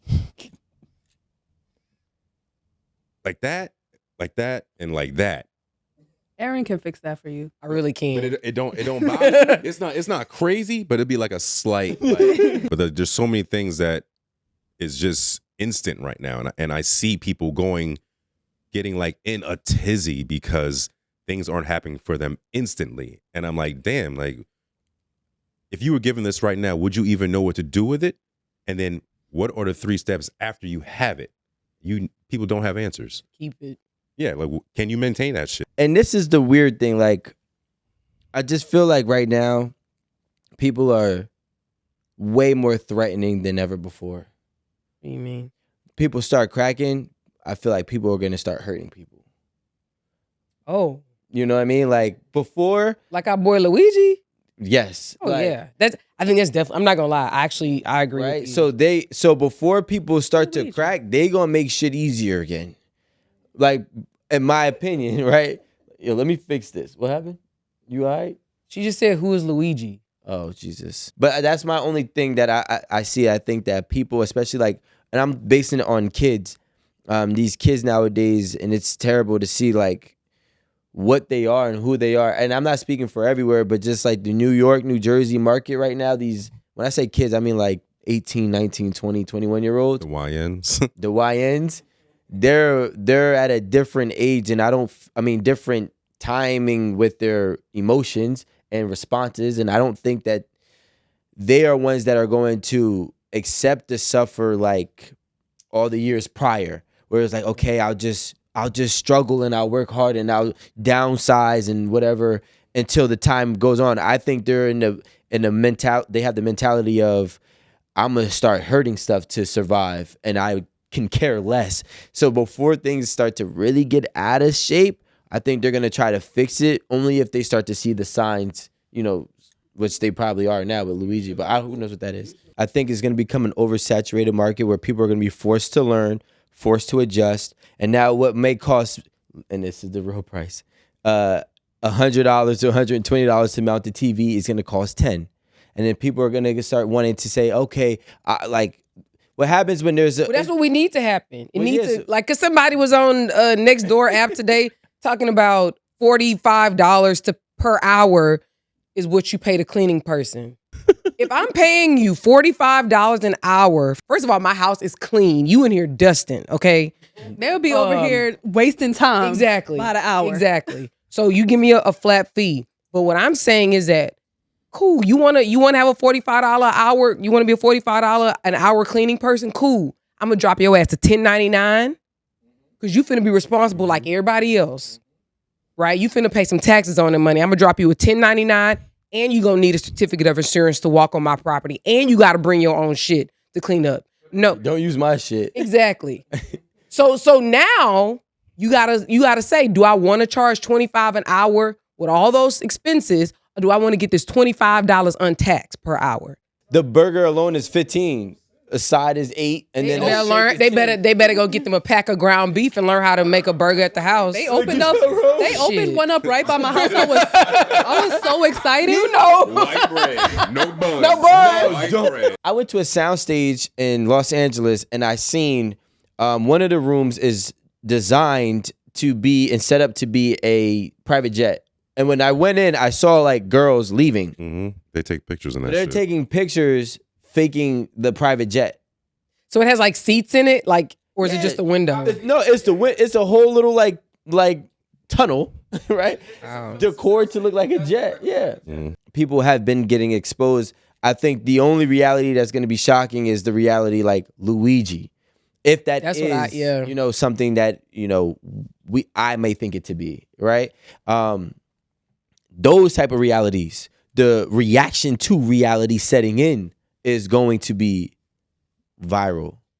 She ain't finna play with nobody. Over. I don't want to be with you no more. Have a nice life. What are you doing? I broke up with him. You need to call him back. No, I'm done. I'm tired, man. Oh, so you think it's sweet out here? You have no idea how atrocious the dating scene is. These guys barely know you and want to sleep with you. They pursue you and ask you, what do you bring to the table? They just want you to go with the flow. No relationship. They ask to take you out and expect you to pay. They still sleeping around with their ex. They talk to you during the day and then disappear at night. Every single night. They like that you value and respect yourself, but you must throw all of that out of the window for them. They already have a girlfriend, but they want another one. They just want to hit it and quit it. They want you to buy them flowers. And they also want you to lick their booty hole. Oh, and you think the dating apps is gonna help you?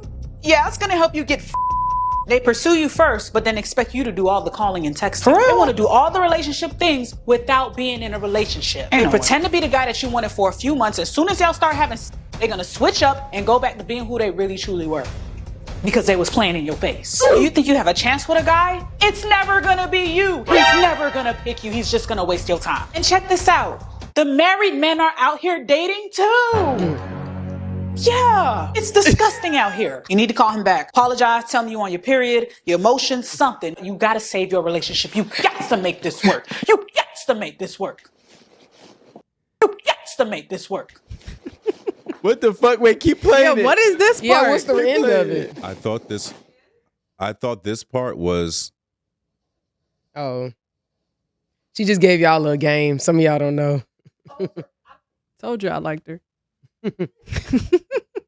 So I guess like with this, the way I'm digesting this, and I guess this is a question: should you stick it out? Is your relationship that you may feel is bad as what's outside? I think, and this actually goes back to my statement that I made a couple weeks ago about 80-20. You have to be able to understand, are you saying F this relationship because the 20 isn't working out? Are you willing to give up, the 100% of the relationship just because you're not getting that 20%? And I think that some people, and you said this, probably don't know how to correctly or even be honest about what is actually important to them. So one, we have to be honest with ourselves about what's important. And then you got to just figure out and prioritize what you need, what you want, and what would be nice. And I think, again, you said this, we live in this microwave society. Everybody wants everything now. Nobody's willing to put effort into things. So people are somewhat jaded. Mm-hmm. And you get jaded enough, you're going to find yourself out here in the dirty streets like she just said. Yeah. I'm going to say something that may be controversial. I don't think that the dating scene is as beneficial for a woman as it is a man once they get to a certain age. I feel like women tend to, older single women tend to throttle down their desires and even start to sacrifice some of the things that they might hold dear to them as their morals or deal breakers. And you see their list diminish. And so now if let's just say her list has 10 things on it and the current relationship, she's getting 7 or 8. And now she's older, that same guy that's also courting her and is a provider, if he's assuming the ability to provide, he could potentially try to provide to more than one woman, which makes him more fitting for a bunch of other qualifying applicants. And now she's losing twice, right? So now she's not getting everything that she wanted in a man. Plus, she has to settle for a man who's most likely not going to commit until he's actually tired. But the problem with, in my opinion, the way that this whole, timeline of a man's life and the journey is, if a man doesn't really get stable till he's about 33 to 35, and now he starts to live his life at around 40, which they consider to be a man's prime, now you have a man in his prime that you want to settle down. And I feel like it's unfortunate that that's the reality, because that man might want to be, he might want to exercise more of his options now, especially if he couldn't before when he was younger, working, grinding, or not even able to get women at that time, which is what I feel like most older men do when they start to prey on younger women. So it's really, I think, even worse. I think it's bad for both of them, but I think it's even worse for a woman that's older because, again, she's losing twice when it comes to finding a person. But you're right. The people is what gives it the value. Context is a people. People are the context. So I think it has to be the people. So is it better to spin the block or try to find something new? I think it depends on your older. I think it depends on, like, if I look back, my options are good. I don't know. Some of y'all got some ragamuffins back there. Some jigaboos. I only got one ragamuffin. And that was a long time ago. So it don't even matter. But I'm gonna be honest, and I'm only saying this because you have to think about it. When you get to a certain age, you're not gonna be in the clubs. You're not gonna be hopefully. Well, if you got that kind of energy, great for you. But you're not going to be doing as many social things as you did in your youth. Baby, I used to be out every single night. Me and my homies kicking it. And when you kicking it, you meet people. Mm-hmm. You know what I mean? A date every night of the week. I have no idea how I did it. But I don't even know if people do that anymore, if they can afford to even do it anymore. You know? Yeah, especially right now. Well, I don't women like to maybe. do that. Women maybe because, they might get, You can, but I don't think it's like it used to be. Yeah. Like, These niggas don't got the money. exactly. So now you footing the bill. Especially if you somewhere like New York. See, it's different. In Houston, the men buy drinks, they pay for your food, it's all kind of stuff like In that. the words of Rome, they pay for your life. Pay for your life. You know, Your hair, everything. when he get home, you know what he want to do after work? He ain't trying to go to no happy hour. Mm-mm. He want to go take them shoes off, Mm-hmm. put on some shorts, lay on that sofa, read a book, watch some TV, like do some stretches. Yeah. Is he old? That's crazy. I've been doing stretches every morning. Yo. But you I love But stretching. in your 40s, you could probably do that. Probably like Once a month. And I'm active. I'm an active 40-year-old. I sound like a 55+ community. I'm super active. I'm but just laughing. I never heard it before. I'm saying no because when you pass the 55+, it says active 55+. The community. Yeah, Oh, community. yeah, it Them does. houses are fly. I can't wait to get up in there. 55, I'm there. Anyway, but you could go out with a girl. You can go out with her maybe twice, and she, do what she wants to do. You want to do this? You want to go to a restaurant? Cool. All right. You want to get the drinks afterwards? Cool. That's my energy. Yeah. Like what I'm giving you right now, like I'm giving you the best of me. Like this first date, this second date. Listen, now let's. I got Connect 4 at the house. You ain't lying. I love Uno. board games. I got Uno. Life. Dominoes. And really Scrabble. back to your whole cooking thing. Like if you're my age, you got the liquor set up at the house. Yep. I got the board set up at the house. I got every app on the TV. So what are we outside for? And I'm always asking like, what are we going out for? Like at this point in time, I really only go out when my girl wants to go out. Like she said, oh, I need to step out. Like, all right, let's do this. Cause me, she knows if Romeo sits on that couch, He's going to sleep. I'm going to bed. I'm going to bed. I'm If I sit on the couch, I'm going to bed. And I don't fight a nap. I don't fight naps. And people be like, no, I'm going to sleep. Like we cool. He just Listen, let me settle get in. comfortable. But I realize. Go ahead. so as far as this, is just to get back on that. As far as that, I think, or I know, the older I've gotten, you have to continue to communicate your needs. Yeah. That's all you got to do. And people will do everything like, oh, I changed, and he should know that I changed, or she should know this is the new me, and blah blah blah. She wouldn't be in that situation if one of them kept communicating their needs and say, hey, listen, I'm liking this now, or maybe we should try that. And I think she got to the point where she was on Instagram. She's seen somebody on a jet. She sees somebody here. She sees somebody there. Now she's comparing her life. That was fine. Or maybe it wasn't as fine. But it was acceptable. It was acceptable. But now you got in your head that you're settling. Because now, it was acceptable now, but now you see something else. Now you're settling. Like, yo, I know it's going to sound terrible, but I don't cheat on you. I don't beat you. We have good sex. You know what I mean? Like we work out together. What you really think is in them streets? A disease. For real. Like that's like my basis. That's really like my straight four.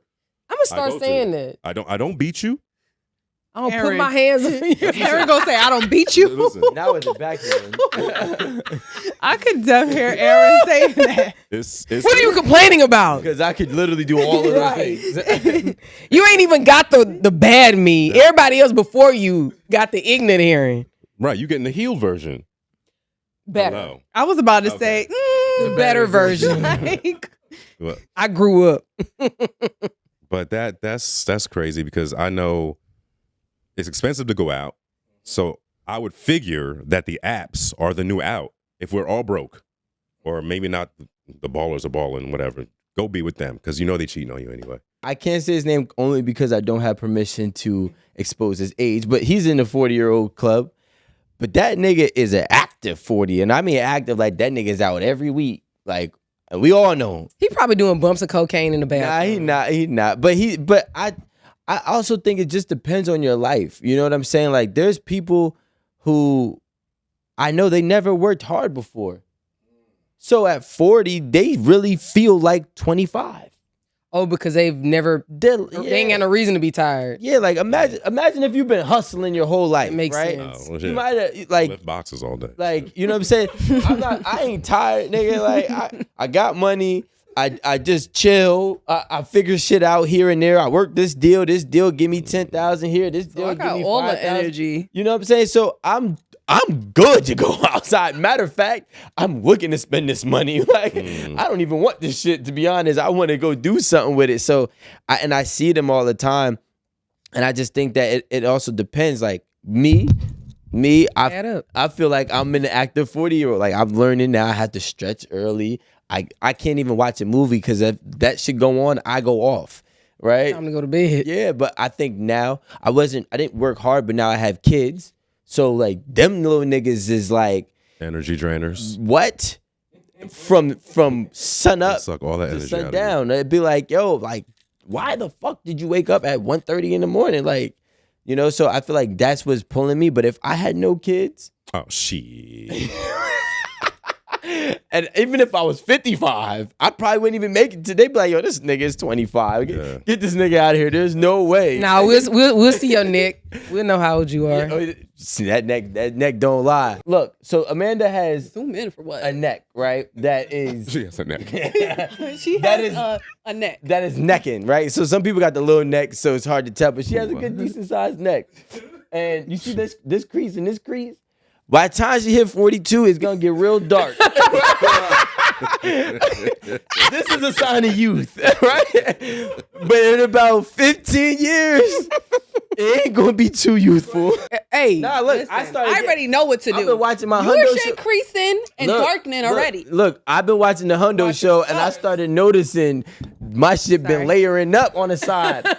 Maybe I gotta look straight. yeah, don't be doing this. Every time I turn, them shit is showing. I went back to my old videos. I said I didn't have it.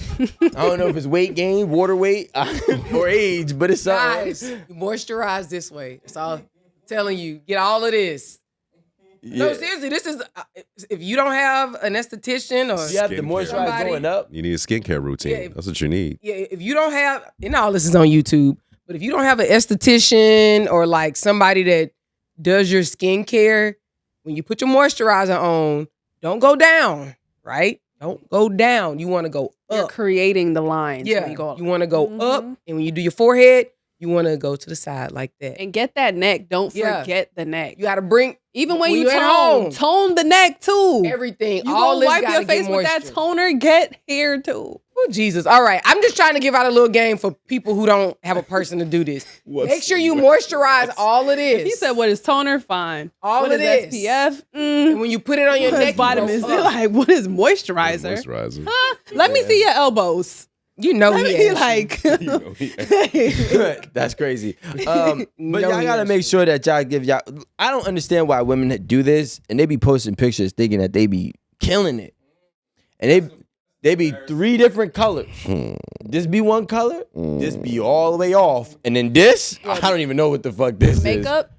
Just, But you can't change your like body color. No, match the shit. Like You can't. What are you talking You said about? put Are you makeup on talking your about arm? makeup? no, whatever color is your arm is the same color your neck and your face should be. No, It just actually, look- why? That's why when you test makeup, I know you're not talking about. Are you talking about makeup? Yeah, I'm talking about when girls are 7 skin tones Okay, so when you this is in one post. this is literally 2 different colors. Yeah. Your hand and your face, and that's why you're not supposed to test your foundation on your hand. They put it You're on your supposed to face. test it on your face because it's 2 different colors. But imagine your face being this color and then your neck. Your neck. If you You ever seen like potato well, first head? of all, yeah, When they just put shit girls together? at this point, at this point in time, girls should know to bring that foundation down to your neck. I feel Yeah. like that's been said forever and ever. So if that's still happening to you, I don't know what And you're up to doing. your hairline. Yeah, I don't know what you're doing if that's still the case. Maybe but they need to hear from a hair man. is not. It'll be a different color. Like I No, don't know what I'm- you want. What I'm saying is, I think it's the flash what you're talking about. Because The when flash the shows it flash all. is on, it's like you see orange, red, blue, pie green. face, red, green arm. Like, what is this? Who are you? What are you, reptile? But okay, whatever. I don't know how makeup works, but what I'm saying is Get it aesthetically, right, please. even though that might be the correct way, I'm not going to speak for all men, but I'm going to say a lot of men were looking at you as 3 different skin tones and it's not very appeasing. But if you can find one flush that you can make work, I mean, Adam, really, this is all you need: your face and your neck. Yeah. Because your legs and stuff are always going to be darker. And if you're looking at or lighter. 2-3 different colors, then maybe she just did it wrong. But makeup is not easy. No, there's no excuse. It's- Then don't put it on or hire somebody. I know you. Remember, I used to be like, no, I don't want my makeup. No, I'm good. Yeah. Do you remember that you had a makeup person come and we had to get our makeup done? Because I'd be like, no, I'm good with this bronzer. Were they not good? Because I I was we in couldn't. production mode. All right, we've downsized. I love when a girl can actually be confident without makeup. I don't like when makeup brings her confidence or is her confidence, I should say. If she's cool with or without it, I'm all for it. I'm all for it when you decide to put it on. But if you're not okay without your makeup, I'm not okay with your confidence level. You know what I'm saying? That's just me. Oh, I think that's. I mean, that's fair for you to have that, point of view. That's fair because that's you. What about you? Are you confident without the makeup? I am. That's why you're my dog, bro. I have good skin. That's why you're my dog. I am Your neck a little 27. questionable, but Enough You know of what the I'm saying? sex talk. Thank you. I thought Okay. a honey pack was for men. That's what I just said. women take honey packs too. Studs. What, bro? And that's the crazy. If a woman take a honey pack, That's run. exactly who gave it to you. A Run. stud, right? hmm Because they want to be a man so bad.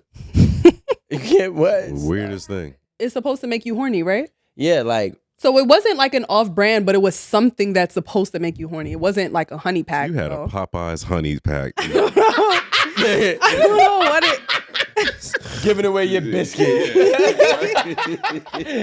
Really, they gave her a pack of jelly. Yo, She's like, well, He said, "Here, this take shit this." don't work.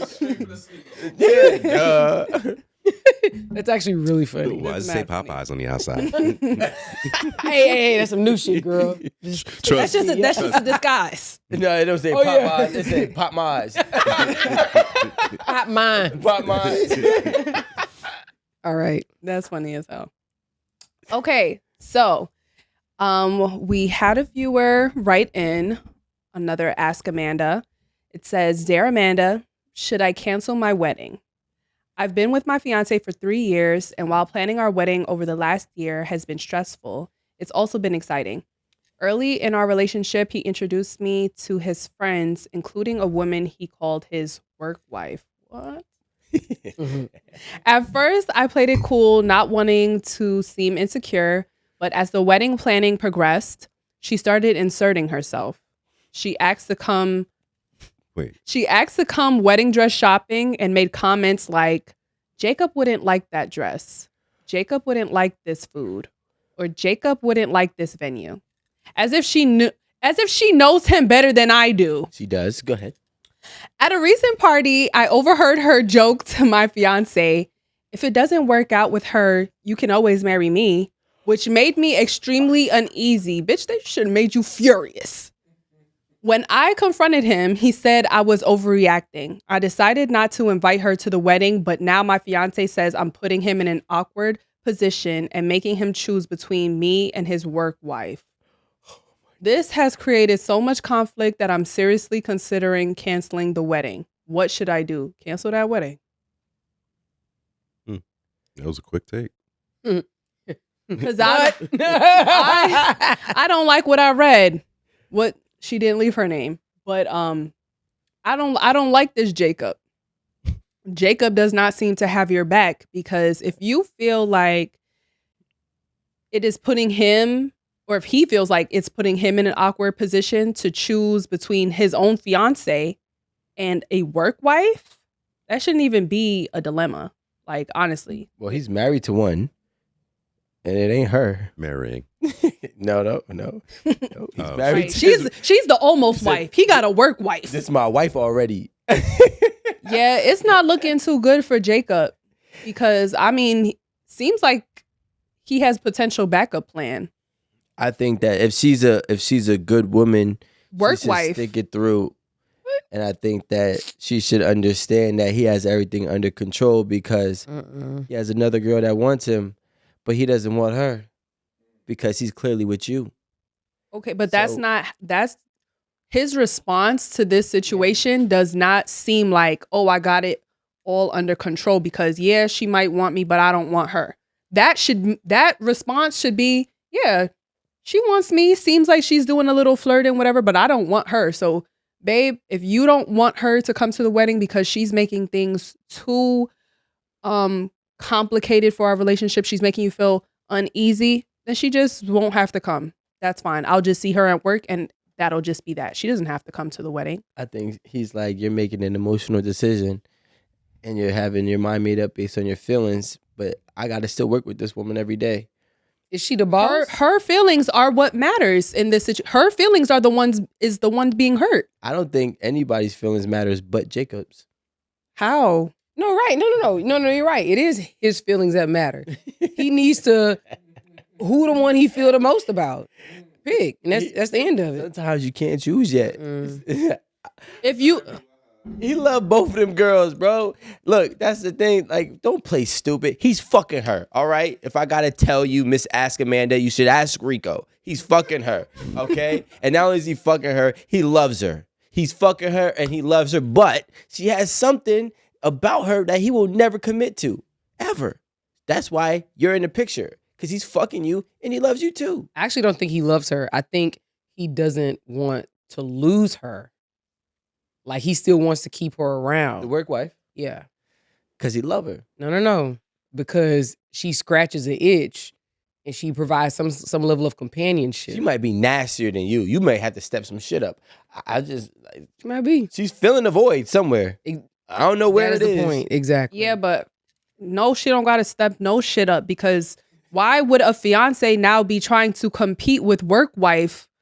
How long before the wedding? Like that just does not make any sense. In this situation, if your fiance can't say, babe, if this makes you uncomfortable, fine. She does not have to come. If he cannot simply give that to her, that's a problem. I agree, because that means the work wife don't know her fucking place.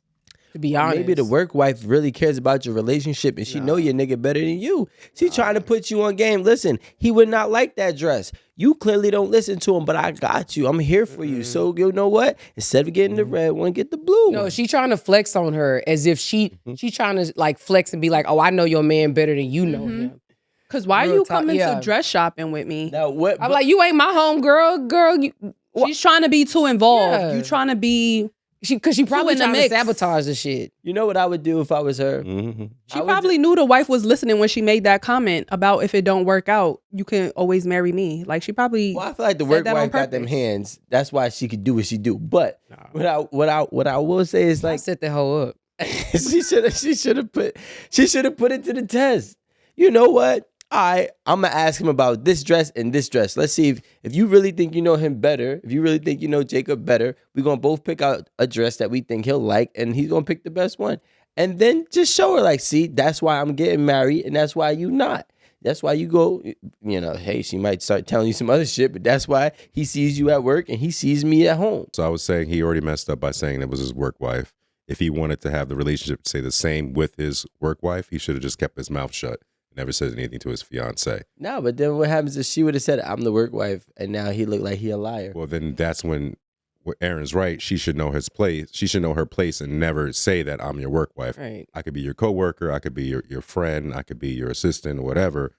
But he just should have never said work wife, because that set off the whole chain of events with this anyway. And as far as them doing the whole whose dress is better, that, and she just gonna go back. She's gonna have sex with him at work. But what I'm trying to say is maybe the fiance needs to know her place, because he's introduced you for a reason. He introduced for a reason. Know your role. I ain't hiding nothing from you. I want her involved. No. I'm bringing her involved. But that's actually how men try to get away with things. Not getting away. By trying to like put everything out on the tables to telling you the truth. No, hold on. It's like a backhand truth, because it's just like, oh, I didn't lie to you. I told you that this was my work. Half truth. Yeah, like I told you from the start that this was my work wife. So my relationship with her shouldn't be an issue because I didn't make it an issue. I was honest with you in telling her what title. Where's the half though? Yeah, there's no half. It's 80%. Half what? Because you said it's Because it's a half truth, So you said, but where's the half at? No, he's just omitting. Like, so he's putting some details out on the table. But if he was real about it, he should hold his nuts and say what she really is, and then give a fiance an opportunity to say whether she's gonna go or stay. Don't be like, oh, my work wife. No, say, yo, we got something going on. There's somebody I've been messing with. I'm coming clean, X, Y, and Z. But no, he's like giving a little half truth.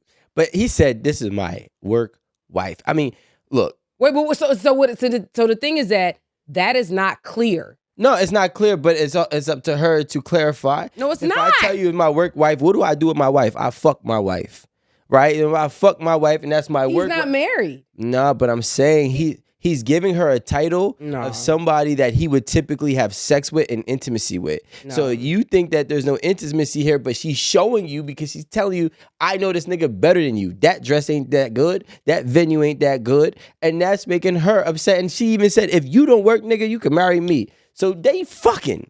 We all I would know. think they are because like why do you feel like you have the place to sit here and tell me about my fiance? Because women, She's been women can empowered. do that.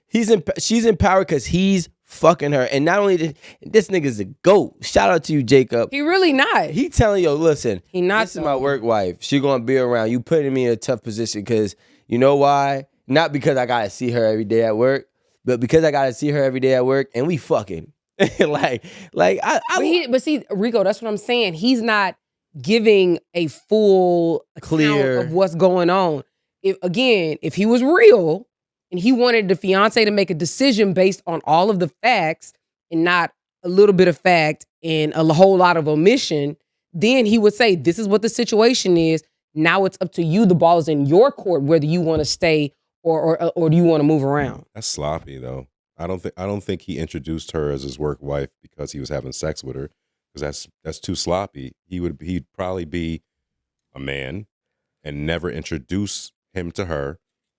He'd probably be a man and never introduce him to her to him, her to her, if he was actually having sex with her. Mm-mm.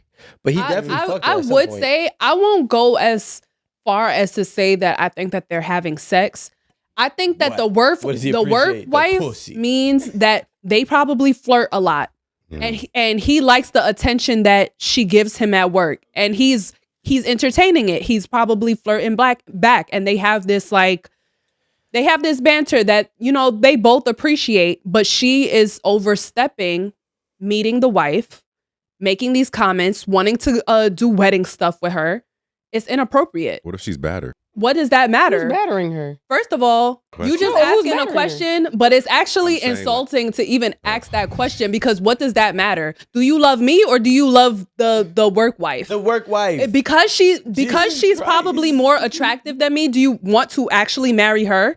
Because if that's what we're talking about, then she definitely needs to fucking cancel the wedding. Because what are we talking about? You're not understanding that he allowed the work wife to say in front of his fiance. He allowed it.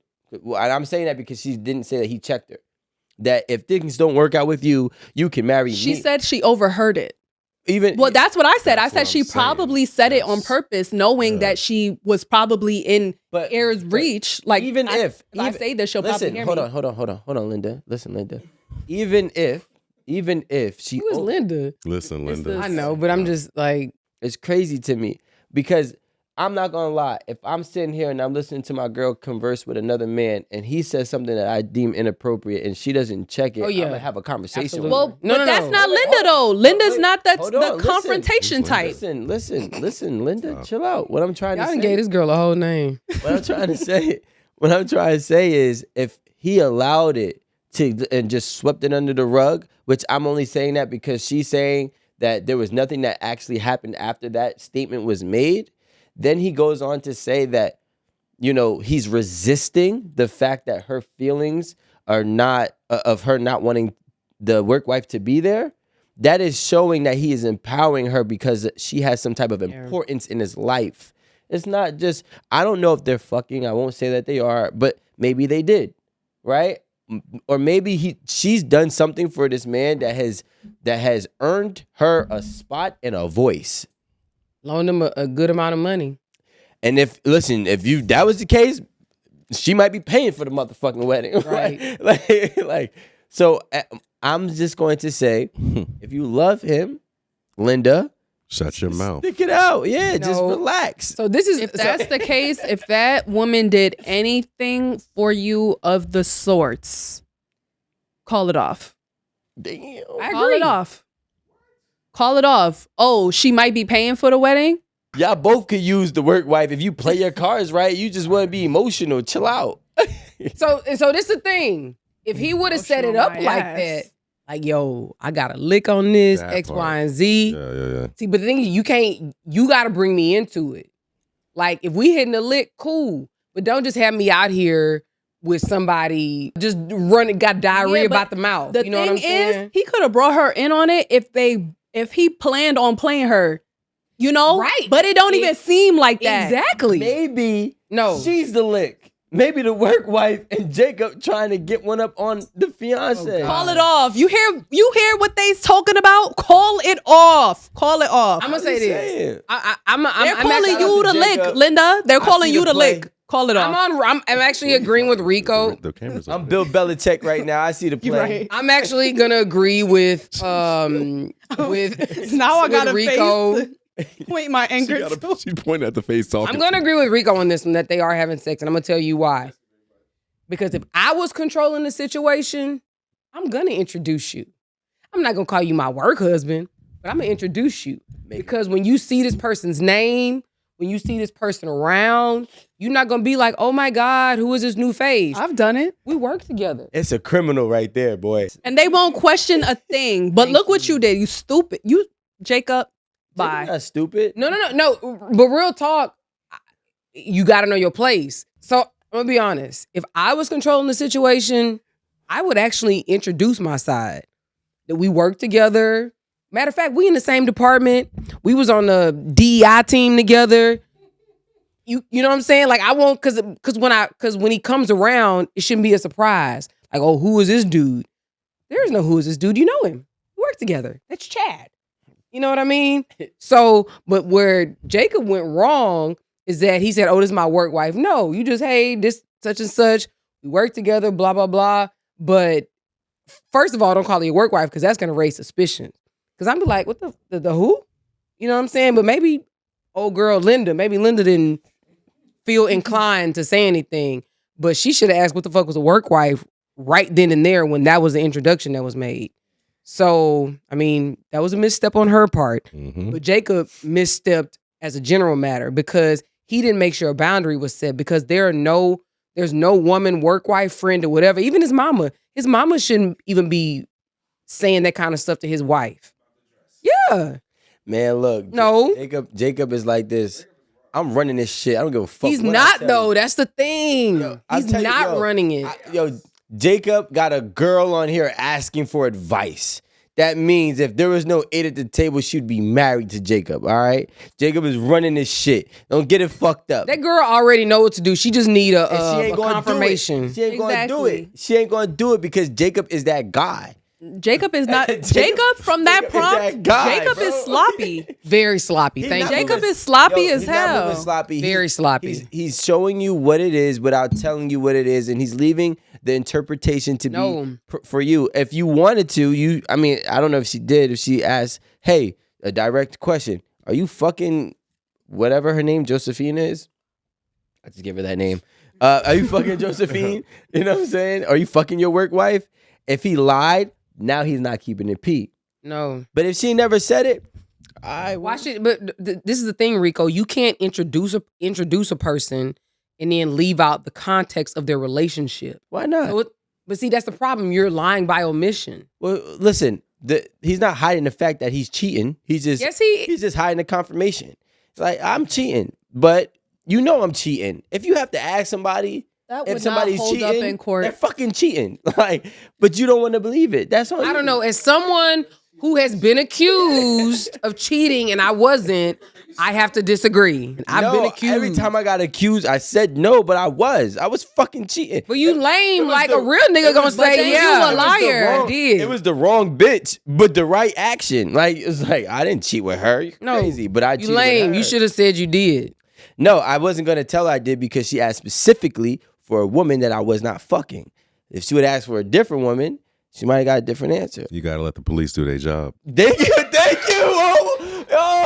Thank Wait, you, bro. so you're saying she said a specific person's name, not whether you? Yes. Okay, well Yeah, that's fair. yeah. That's fair. Actually, I was cheating. I just wasn't cheating with that bitch. You said that I fuck her. The answer was no. I fucked the other bitch that you was actually really worried about. That's fair. Because if you're gonna be specific, Yeah, if you just said in general. I had somebody Yeah. be specific with me and got it wrong. Hey, and you did no, you did you that's tell what her? I'm saying. That's fine. I think that the problem is she ain't know how to answer a question. First of all, you should already have your answer together and know if they're lying or not. So you should already know what the answer is before you start asking questions.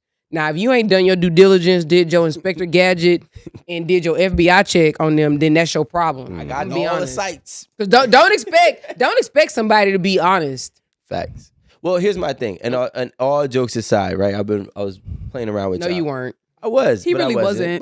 But I wasn't. But the thing is, what I will say is, It wasn't. if again, if you are at a point in time, if you're in a relationship where you're truly questioning something and you're about to get into marriage, don't do it.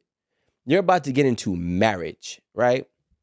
This is a side of her prompt. You're about to get into a marriage and you're already questioning it before you even got married. I don't recommend you do it at that point. Yeah. Now I understand cold feet, but I'm talking about they're questioning, the validity and genuineness of their relationship. That's already means that there's trust issues within it. And now you're about to say I do. It's just a recipe for disaster. So I would say back off if you ever have to question, that person's honesty when it comes to you and them. That's all. But Jacob is that fucking guy. No, he's man. not. He's sloppy. He lame. Excuse me. I'm all with, listen, 2025, lame. if you cheating, you cheating. Fuck it. It just is what it is. But Rico, that's what I'm saying. If you gonna do it, nigga, say it with your chest. No, that's like me telling on myself. Like, again, you gotta let the police do your job. Thank you so much, bro. No. I would never tell on myself when I'm committing a crime. Rico, we're talking about two different things. What I'm saying, if someone comes to you with a incredibly specific question, and the answer truly is no, cool. But Jacob just trying to bring somebody around and omit stuff, that's different. That's sloppy. Because now she coming around thinking she got some kind of hand or whatever over your fiance, and now it's creating a problem for you and for her. Well, here's the thing. It's not actually a problem for him. It's really a problem for them. You see, No. he's looking at it like, you know what? I'm cool because He's not cool. His household is not right. Thank you. Yeah, That wedding is about to be done. All them deposits gone. He's not worried about that wedding. He's worried about continuing his situation at work. Exactly. And keeping. Yo, y'all exactly. understand that a lot of people can't ask the hard questions because they can't take the real truth. So even if she feels in her heart and soul that he's cheating, she might not ever ask him, even though she knows that he is or believes that he is. And so because she would never ask him, he never has to lie. And if a man can live without having to tell the truth and say nothing, then he will. That just is what it is. Again, not letting a woman have one up on your woman is only when you, and this is the reality of the situation, is only a rule when you don't fear losing your woman. You understand? Some dudes are with their woman, they tolerate their woman because what they've built with this woman, but that's not the woman that they actually desire anymore. So now they side piece or they new piece, whatever it may be, she already is better for him than his actual woman. So we're talking about respect for the women against each other's ego. I gotta throw up. You have no loyalty to your fiance. You have no loyalty to your partner, because if you did, you'd be like, all right, yeah, we did X, Y, and Z, but that's what it was. Don't bring that shit around my house. No, because the problem is there's women that will fuck around and think that they're gonna be the only one, and they never will be. That is the issue. Your work wife, see, one up for a woman is basically, is public embarrassment. That's all one up is. It has nothing to do with the actual fact that the man went and fucked another girl. It has to do with the fact where it is now advertised to the world or to their social events, or whoever is in their circumference, right? Or he's telling her business to a stranger. Those are the only two times a guy is giving one up to a mistress or a person that, he's cheating with. Other than that, he's not giving her one up. Because if a dude is fucking a girl and not really showing her any love, is not tricking on her, he's not doing that, he's just fucking her and leaving her, that woman could be like, all right, cool, I could forgive this. She can't forgive it when she can't forgive it when a man has been telling her business. She can't forgive it when a man has been treating her better than her. And that's the only time you get one up. What I'm trying to say, Rico, you're literally saying the prompt. He's elevating the work wife's feelings about who's being invited to the wedding over the fiance. not necessarily, because what the prompt said. What he's saying is, I'm not trying to get involved. That's what he's saying. It's not his wife. Like, what are we talking about? It could be his wife, but there's some. Listen, I had to take the sunglasses. Turn him off now. I'm tired. We're not. He's. What does this lady have to say? All right, we're going. Let me just. He's not gonna defend this girl because he doesn't want to get involved in the ego battle, especially if he knows he's not fucking her. I'll be damned to argue about a bitch I'm not fucking. I tell you that right now. It should be easier to say, all right, babe, she's not coming then. No, because it could be a simple thing as like, yo, you want me to flex your power on her because of your insecurities. Yeah, if he's not fucking her, now I got to deal with her at work because her you're insecurities? How about her blatant disrespect? Why didn't you check her? Why you coming to me to check her? Why didn't you say something? That's your friend. No. That's your friend. You should have said, and maybe Linda is just not confrontational because she let X, Y, and Z slide, but she came to you and said, all right, X, Y, and Z happened. I need you to check this bitch, and she can't come. I came to you. I don't need to talk to that bitch. That's not my friend. You're my nigga. You gotta be battle tested, sweetheart. If you can't swim, good luck to you and the rest of your fucking life and relationship. If you can't swim, you gonna drown. Move. Hey, look, ain't no nigga gonna do that to me without me saying something. I promise you. No, but look, okay, get this. It's a cold world. Look, listen. Get down and lay down, baby. So now it'll be a problem if she started checking every little single thing, everything. Like, you mean now like she's showing? No. Listen, everything. Somebody say something sideways at the restaurant. She roll up to your job now because she hurt. Yeah. now it's a problem. No, now I love you. No, fuck that. See, that's what I'm saying. No one wants that kind of like erratic behavior around them. Like, I mean, maybe. I'm sorry. I don't like chaos. I don't like arguing. I don't like none of the foolishness. So if you're doing something, you set the fucking boundary. If somebody comes around me with some bullshit, now we gotta now everybody has to get burned down. I love that. You, your friends that's in on it, that bitch, the people at your job that know about it. I'm ruining everybody right now. You understand what I'm saying? Everybody. And you know what? I'm gonna get them one by one. That'll make me love you. No. Oh, no. But nigga, you're gonna get it the worst. He's gonna get it the worst. And somebody beat his ass. Somebody beat his ass. No. I wouldn't. No, it ain't nothing physical. Cause you'll get you about to do me like that? Well, you're not gonna do me like that. Obviously, it's not the situation. But that's crazy, bro. Oh no. I'm gonna need this nigga. What I say about a lick? Something crazy. What I say about a lick? I don't forget. What I say about a lick? The lick gotta get taken. The lick gotta get taken. I'm sorry. Fine. Because you know what? You should have put that bitch in her place. I should have. That's your. I'm sorry. Like, you have to establish boundary. All right. So to add to your point, if your side piece was graduating from something big, I don't know, dental school or some shit, May 29th. That's a true story right there. And your girl's birthday is May 29th. And each require the whole day. Where will you be? Well, you asking me personally, I'm in a relationship with my girl, so I'll be with my girl. I wouldn't even have a side piece. But no, I need you to be that. If I had this side piece, you to be Jacob. If I was Jacob, yeah, he's sloppy though. Jacob is a gangster. He's not sloppy. You gotta understand. Jacob is gonna see. The thing is this: what Jacob would do, what I would do if I was Jacob in that situation, is I'm the one that decides my schedule, not you. Okay. Oh, God. So that means I'm going to spend half the day with her. I'm going to spend half the day with the other one. And I'm going to figure out what makes most sense. I'm going to try to work it to say, okay, it's your birthday. We're going to start your birthday at 6 p.m. because we're going to start with dinner. The graduation starts typically at 1 to 3 p.m. and it's over in an hour. I go there, I get a couple photos. I don't stay there to the end and then I leave. I send photos of those saying, I seen you there. I'm so proud of you and blah, blah, blah, blah. I hope you have a great day. Then after that, I will go ahead with my main joint and celebrate her birthday. That's how you kill 2 birds with 1 stone. No, nigga, like you gonna birthday at 6 o'clock? Literally, that was one detail that was itching my fucking brain. Because whose birthday starting at 6 p.m.? First of all, you got to understand it's going to take you 2-3 hours to even get ready for your birthday. In the morning, sweetheart. We're not getting ready in the morning. We already were out celebrating your birthday at midnight. We brought your birthday in. Now you want to sleep till about 1 p.m. You're going to take a shower, brush your teeth, and you're going to go ahead and get your hair and nails and all that shit ready. By the time you actually are ready, it's going to be 5, 6 p.m. I'll be there. Right. I'm ready on my birthday. Right. Hair done, nails done. Because the whole day is your day. Listen, this is things that I really did in my life. Cheers to Jacob.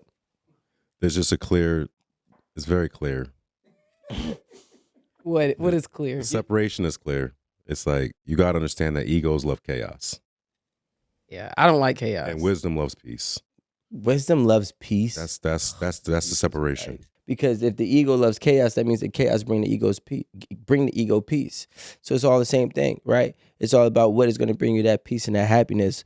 You know what I'm saying? I'm just here helping y'all out. Did you all know that this year's NFL MVP race is kind of, sort of Everybody about gonna race? fucking mark on Now, their head, before some of fucking you with get me. upset and start reflexively throwing out words y'all don't even fully understand, like woke and DEI and Marxist, let me explain. The MVP race is down to Buffalo Bills quarterback Josh Allen and Lamar Jackson of the Baltimore Ravens. Now, both of these quarterbacks have had fine seasons, and both are worthy of the MVP. As of this recording, Allen has accounted for 40 touchdowns this season, committed fewer than 8 turnovers, and after the Bills beat the Patriots in Week 16, Allen tied Russell Wilson for most wins by a quarterback in the first 7 seasons of his career with 75. Now, on top of all of that, Josh Allen has only been sacked 14 times. Now, Allen also is only playing with 2 other Pro Bowlers on offense, and this season, the Bills have beaten both the Chiefs and the Lions, who are the number 1 seeds in their respective conferences. Hella impressive. On the other hand, Lamar Jackson, he's having a better season this season than he did last season when he won his 2nd MVP. Now, if you stack his numbers up against Josh Allen's, he's beating Josh Allen in virtually every significant category. Completion percentage, touchdown passes, passing yards, rushing yards, and he also has an overall higher passer rating. Now, Lamar Jackson is the first player in NFL history to throw for over 4,000 yards and rush for over 900. He also broke Michael Vick's career rushing yards record for a quarterback. Again, hella impressive. Now, these are the stats which obviously have nothing to do with race. But as we've seen throughout Lamar Jackson's NFL career, when it comes to him in particular, race is always lurking somewhere in the background. And sometimes it's right in front of our faces. One of the most common arguments being used to support Allen receiving the MVP over Lamar Jackson is that Lamar Jackson already has won the award twice, and therefore it's just time to give it to someone else. Now, that's a weird argument to make, but one we've seen used before in sports. Cut to Michael Jordan's prime MVP years. Michael Jordan easily could have won the MVP more than 5 times, but there was this sense that voters were getting tired of giving it to him. People point to Charles Barkley winning the MVP for his spectacular 92-93 season and Karl Malone winning it in 1997 as examples of Jordan being robbed of the MVP simply because of voter fatigue. Now, not to derail this whole conversation, but Barkley earned that MVP like a mug. Barkley averaged 25 and 12, and most importantly, the Suns finished with the best regular season record. The MVP isn't about who you want taking the last shot, who you build a franchise with. It is simply about who had the best regular season and how that impacted their team's success. Now, when it comes to Karl Malone, back in 1997, that's a different story. Well, first of all, y'all know I don't fuck with Karl Malone as a staff, record label, or a crew for reasons you can Google. But second of all, when Malone won the MVP in 1997, although he finished second to Jordan in the league in scoring, Utah did not have the best record in the league that year. But I digress. This Lamar Jackson, Josh Allen MVP debate is kind of giving that Michael Jordan feel he wins it every year. Lamar Jackson's own excellence is basically being held against him. So much of any MVP race is about narrative, and the narrative surrounding Lamar Jackson is still baked in how people perceived him before he was even drafted. This quarterback out in Louisville, Lamar Jackson, is here in Indianapolis, and he will throw tomorrow when the quarterbacks work out. But we now know a number of teams have also requested that Jackson work out with the wide receivers as well. They want to see both workouts. Jackson is yet to say, at least publicly, whether he's amenable to that. This is important. I'm going to go ahead here and say the quiet part out loud. The reason Lamar Jackson, despite his success, is still polarizing to some people is because Lamar Jackson refuses to code switch. He refuses to code switch in how he presents himself. He refuses to code switch in how he plays. He refuses to code switch in terms of how he conducts his business because his mother is his agent. Lamar Jackson don't bother nobody. But you would be surprised by how many people are bothered by that. I want my quarterbacks to be quarterbacky. Now, people have been using racially coded language to describe Jackson his entire NFL career. The San Francisco 49ers have suspended a radio analyst because of something he said about Ravens quarterback Lamar Jackson. Here's what that analyst Tim Ryan said on a radio show Monday morning after the Ravens beat the 49ers on Sunday. When his dark skin color with a dark football, with a dark uniform, you could not see that thing. I mean, you literally could not see when he was in and out of the mesh point. So if race has been a factor in how people have frankly always discussed Lamar Jackson, why would race suddenly be eliminated entirely from the equation when it comes to this MVP race? Now, let me be clear. I'm not saying if Josh Allen wins the award, it's because he's white and people are racist. I would have zero problem if he won it. But there is a theme here of black excellence being taken for granted. And it's not just limited to sports. And sometimes that excellence is used to deny black folks their due. A couple years ago, Variety polled 5 Grammy voters about who they voted for and who they didn't vote for. The voters were allowed to share their true feelings anonymously. One voter. So so I do agree with the overall message. I also do agree with the gymnast statement, but with the football statement, I don't agree. When it comes to Lamar Jackson and Josh Allen, first of all, Lamar Jackson has way more weapons to have a way better high-powered offense, to run up way more, to rack up way more points. He has the best dynamic duo when it comes to a running back, quarterback in the league. He has one of the top emerging receivers in Zay Flowers. He has one of the top NFL defenses in all of the NFL since week 11. So when you look at the stats and the talent that he has around him, and we can't base it by stats, right? They run a run-pass offense. The run-pass offense is a heavily prioritized for the running back as well as the quarterback, which is just FYI. Even though I understand what you're saying, they don't. Yeah, I think you should probably dumb it down for people who don't know. So ultimately, I was letting him cook. Ultimately, the offense, and obviously, I'm a football guy. Ultimately, the offense is a high-powered offense. They have way more weapons than Josh Allen, and although I do agree, they do rob black excellent athletes all the time. This time, I feel like it's a reach, in which I hate when we do as a culture and community, when we reach and we try to make everything intertwine with every situation that has happened. In this case, Josh Allen's defense, the defense on the Bills is terrible. In order for them to really even win, Josh Allen has to put up points. The defense on the Ravens have actually ranked first in every single week since week 11 out of a total of 17 weeks in the regular season, now 18 weeks with the postseason. Now, week 11 is like really deep into the season. Yeah, no, but I'm saying they were ranked first. They weren't ranked bad before. The pass defense was, but the pass defense was good. They moved around some players and then it got bad. So then they put the players back in the positions that they naturally were in, and then it got back great again. Right? Now, if I take the defense out and say, now let's look on the offense. What weapons do you have as an offense, right? Do you have a great running back? Do you have a great receivers? The greatest receivers in the Bills kind of left. They did try to fill a void, but it has not been, that beneficial. Derrick Henry, if you guys don't know, is probably the best running back in the NFL. Okay? Derrick Henry is on the same exact team as Lamar Jackson. Derrick Henry is just as much as a threat running the ball as Lamar Jackson. When they run an offense that is a dual threat, which means it's a threat to run and a threat to pass, it's very hard for any defensive coordinator or defensive actual players to stop, right? So if we look at it from stat-wise, yes, stat-wise, he's running the numbers up, but he has more players that can actually. So do you think, so with all that said, are you saying that the person who deserves it is the person that's doing the most with the least? With least? Exactly. Okay. Yeah. And that's fine if that's been the standard. So it usually has. So my question is, if that has been the standard, if that's how Lamar won it last year, if that's how Lamar won it the year before, and if that's how the 5 people before Lamar won it, then cool. But if that's not the case, I think that I don't think we can apply the same logic. It's the case for most of the times. Lamar Jackson won it last year. Derrick Henry wasn't there. Their running back was decent. He was nowhere near a threat as Derrick. No, but I'm saying but the thing is that, like, again, versus the person, so the 1 and the 2, right? Because right now they're comparing the 1 and the 2. So if your 1 and the 2 are whoever's doing the least with or the most with the least, is that the case last year with him? I don't know who the 2 was last year. It was similar. It was probably Pat Mahomes.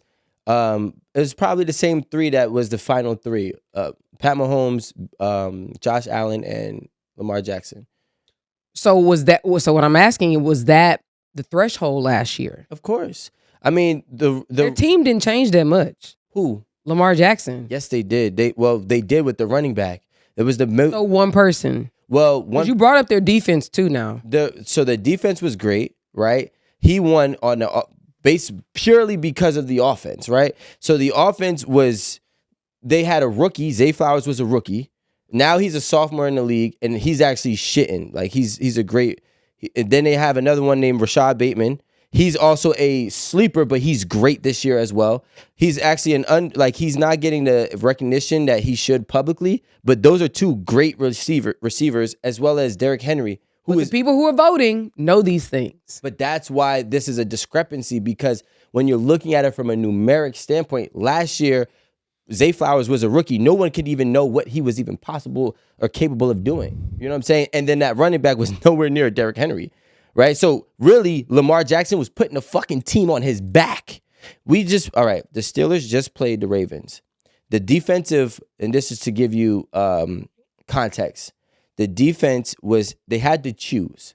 Do we want to attack Derrick Henry on a run pass offense, or do we want to attack Lamar Jackson? You can't do both, and you have to pick one, right? That's just how football is. When you have a great running game, it sets up the great passing game, and vice versa. So they have both of those. Now, last year, I do believe that he definitely earned it. This year, the Bills' offenses, they've lost virtually everybody who was as dominant as they were about 3-4 years ago. But see, I'm not. So you're looking at a nuance. I'm asking. Let me go back. Okay. Tom Brady. The reason why Tom Brady is Tom Brady, because he realistically made every single receiver great. Every one of them. Same thing with Michael Jordan. People don't want to give Michael Jordan his credit. He made his team great. They have a couple years where they argue that Scottie Pippen still averaged 20-something points even when Michael Jordan wasn't there, right? But outside of that, the rest of the team struggled. So when you take one player and they make an entire team great, if it's an offensive wise or defensive wise, I can understand it. Tom Brady has done it with a washed up Randy Moss. Without Randy Moss, he's also done it washed up. He came at the tail end of his career, literally probably like 2 years. He did, but like, let's be real. When was Randy Moss like ever really washed up? Come on now. If you look at Randy Moss from when he played on the Vikings with Dante, yes, he was nowhere near the same. He was nowhere near the same. Now he came and he did it with people like Dante Stallworth that you guys don't even know, right? I don't know Dante Stallworth. I don't know, but people don't know, right? Like so there's a lot of people who don't know who Dante Stallworth is. Tom Brady has done so much with so less. Like, he made Wes Welker great. He made Danny Amendola. Wait. First and foremost, Wes Welker was the man before he went to the Patriots. You can look him up. What? Texas Tech stat. Yeah, but you're talking about first of all, we never compare college with the NFL. Most people he came in as somebody. Most people, okay. This is No. Most people come in as somebody in the NFL and become nobodies. But he came in as somebody and was somebody. That's what I'm saying. No, he came in as somebody and became somebody when he had Tom Brady throwing him the ball. A lot of people forget, when you have a great quarterback, the receivers end up doing a lot less when they go elsewhere, right? That's why when you look at people like Gronkowski, did he play with another team? I mean, another quarterback? No. But what is that? What's the point? The point is because it's detrimental to your career. When you have great running backs, Zeke Elliott, right? You know Zeke? Yeah. Right? He left and was fucking ass. He barely got picked back up. So a lot of What does times it have to do with Wes Welker?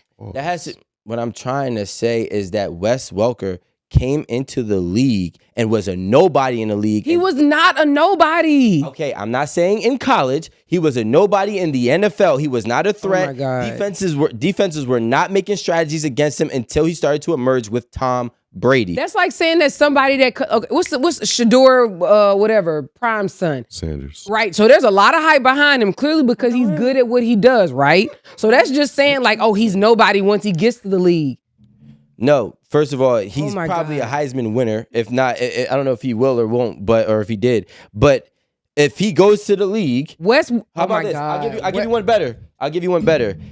He has a more likelihood of going to the NFL and failing than going to the NFL and succeeding, even though he's had a great career in college. Reggie Bush was a fucking animal in college. He got to the NFL and he did not do the same things that he did in college in the NFL. In fact, they made a whole fucking But that doesn't take away from what the skills that he had when he came into the league. It depends on what scheme you come into. No, what I'm trying to say is from the viewer standpoint, you're like, this person had a name and they were successful in college. What I'm trying to tell you is that in the NFL standpoint, you literally said Wes Welker was nobody. In the league. He was nobody in the league. Nobody in the Fucking Tom NFL. Brady was nobody in the league when he came in. I don't think anybody should ever get an MVP when they have the top players that benefit their position. Whose fault is that? That's not their fault. But I'm saying you're not the MVP. You're not like the GM went you're off. not the most valuable player. You're the most valuable team. So there's a big difference. Should they probably get offensive of the year? I'd argue that alongside with Detroit Lions. Yes, potentially. Did they have an offense of the year? If they do, or if they were to, I would say they're a runner-up for that, and he's the leader of that. But should he have the most valuable player? No, I don't think so. Because if Derrick Henry gets injured, I'm like, this is if Derrick Henry for any reason does not go in, and I'll give you a better one. I think the game that they lost, right? Their last loss. You know what they said? Last loss. What did they say? You didn't give Derrick Henry the ball. That's what they said. You didn't give their loss. Every analyst said you didn't give Derrick Henry the ball. Now, if I am the MVP, I should not have a loss because the actual person to make the play was not me, because I'm the MVP. Just same thing when Russell Wilson threw that interception and it cost him the Super Bowl, and they said, you know what you should have did? You should have gave beast mode the ball and run the ball, right? But you got to remember that the NFL is politics too, right? This is all business. Never get it confused. It's business and entertainment. Look at what we're doing. No, that's what I'm saying. That's exactly what she is saying. I also do want to point out that one of the commentators said that he's with his dark complexion that was and the all black. You agreed though. You were like, it makes sense. But does it make sense? No, it does. They're playing in the daylight. Well, I think his skin color. So here's the problem, right? Here we go. Dark skinned quarterbacks. It's for y'all. The problem is this, and if We're you a fucking arm thing that's if white. If you play on, the thing is, if they had a white uniform, it'd be different, right? But when you have a dark uniform, and unfortunately, if you're darker skinned, and this sounds crazy, but it's the truth. If you're actually playing the game, they're running run pass option, which means fakes. So they're faking the ball here. They're faking the ball here. Sometimes it's 2 to 3 fakes in one like split second. You know what I'm saying? So they hike the ball. He has it in his hand. He fakes it here. He could be faking it to another running back and then running the entirely opposite way.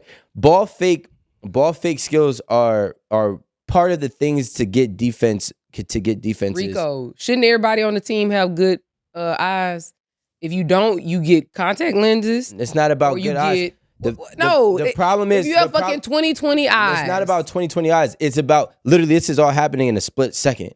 So like what I'm saying is it sound like somebody slow. Is there an advantage? There is a little advantage. I can understand. No, they fucking can't see. They slow. Ball fakes and ball fakes is a part of the whole fucking NFL, a part of every single sport. We run ball fake plays, misdirection plays in the Pop Warner League. If you can disguise the ball and hide the ball, you can actually completely go the opposite way where the defense thinks you're flowing.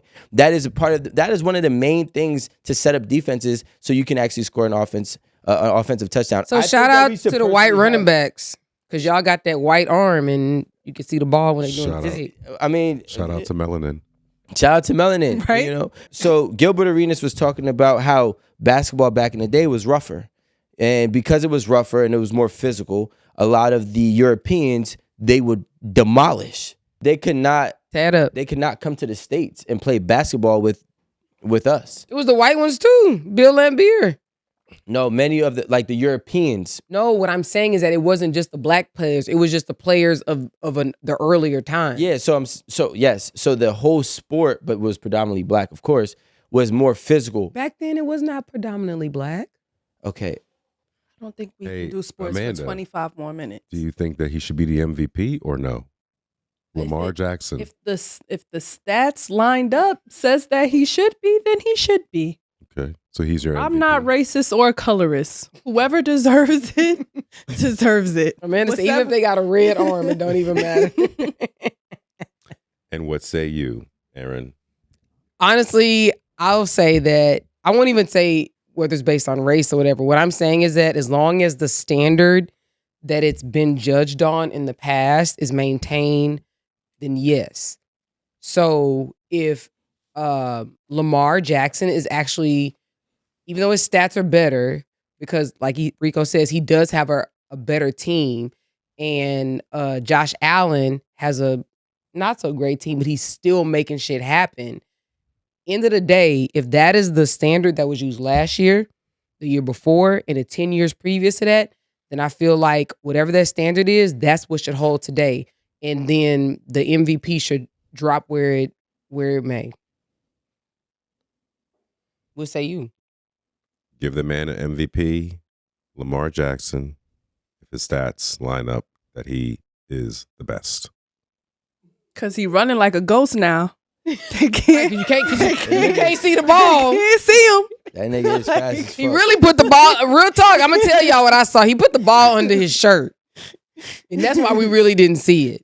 Because it was the black arm with the black ball, the black jersey, and the black shirt, and the black jersey. Yeah, Show fast. Right. He called on the answer. They all black. That's crazy. The Ravens is like, I think the whole team, besides like 3 or 4 starters, are black. There's 11 on each side, and they get to hold the ball.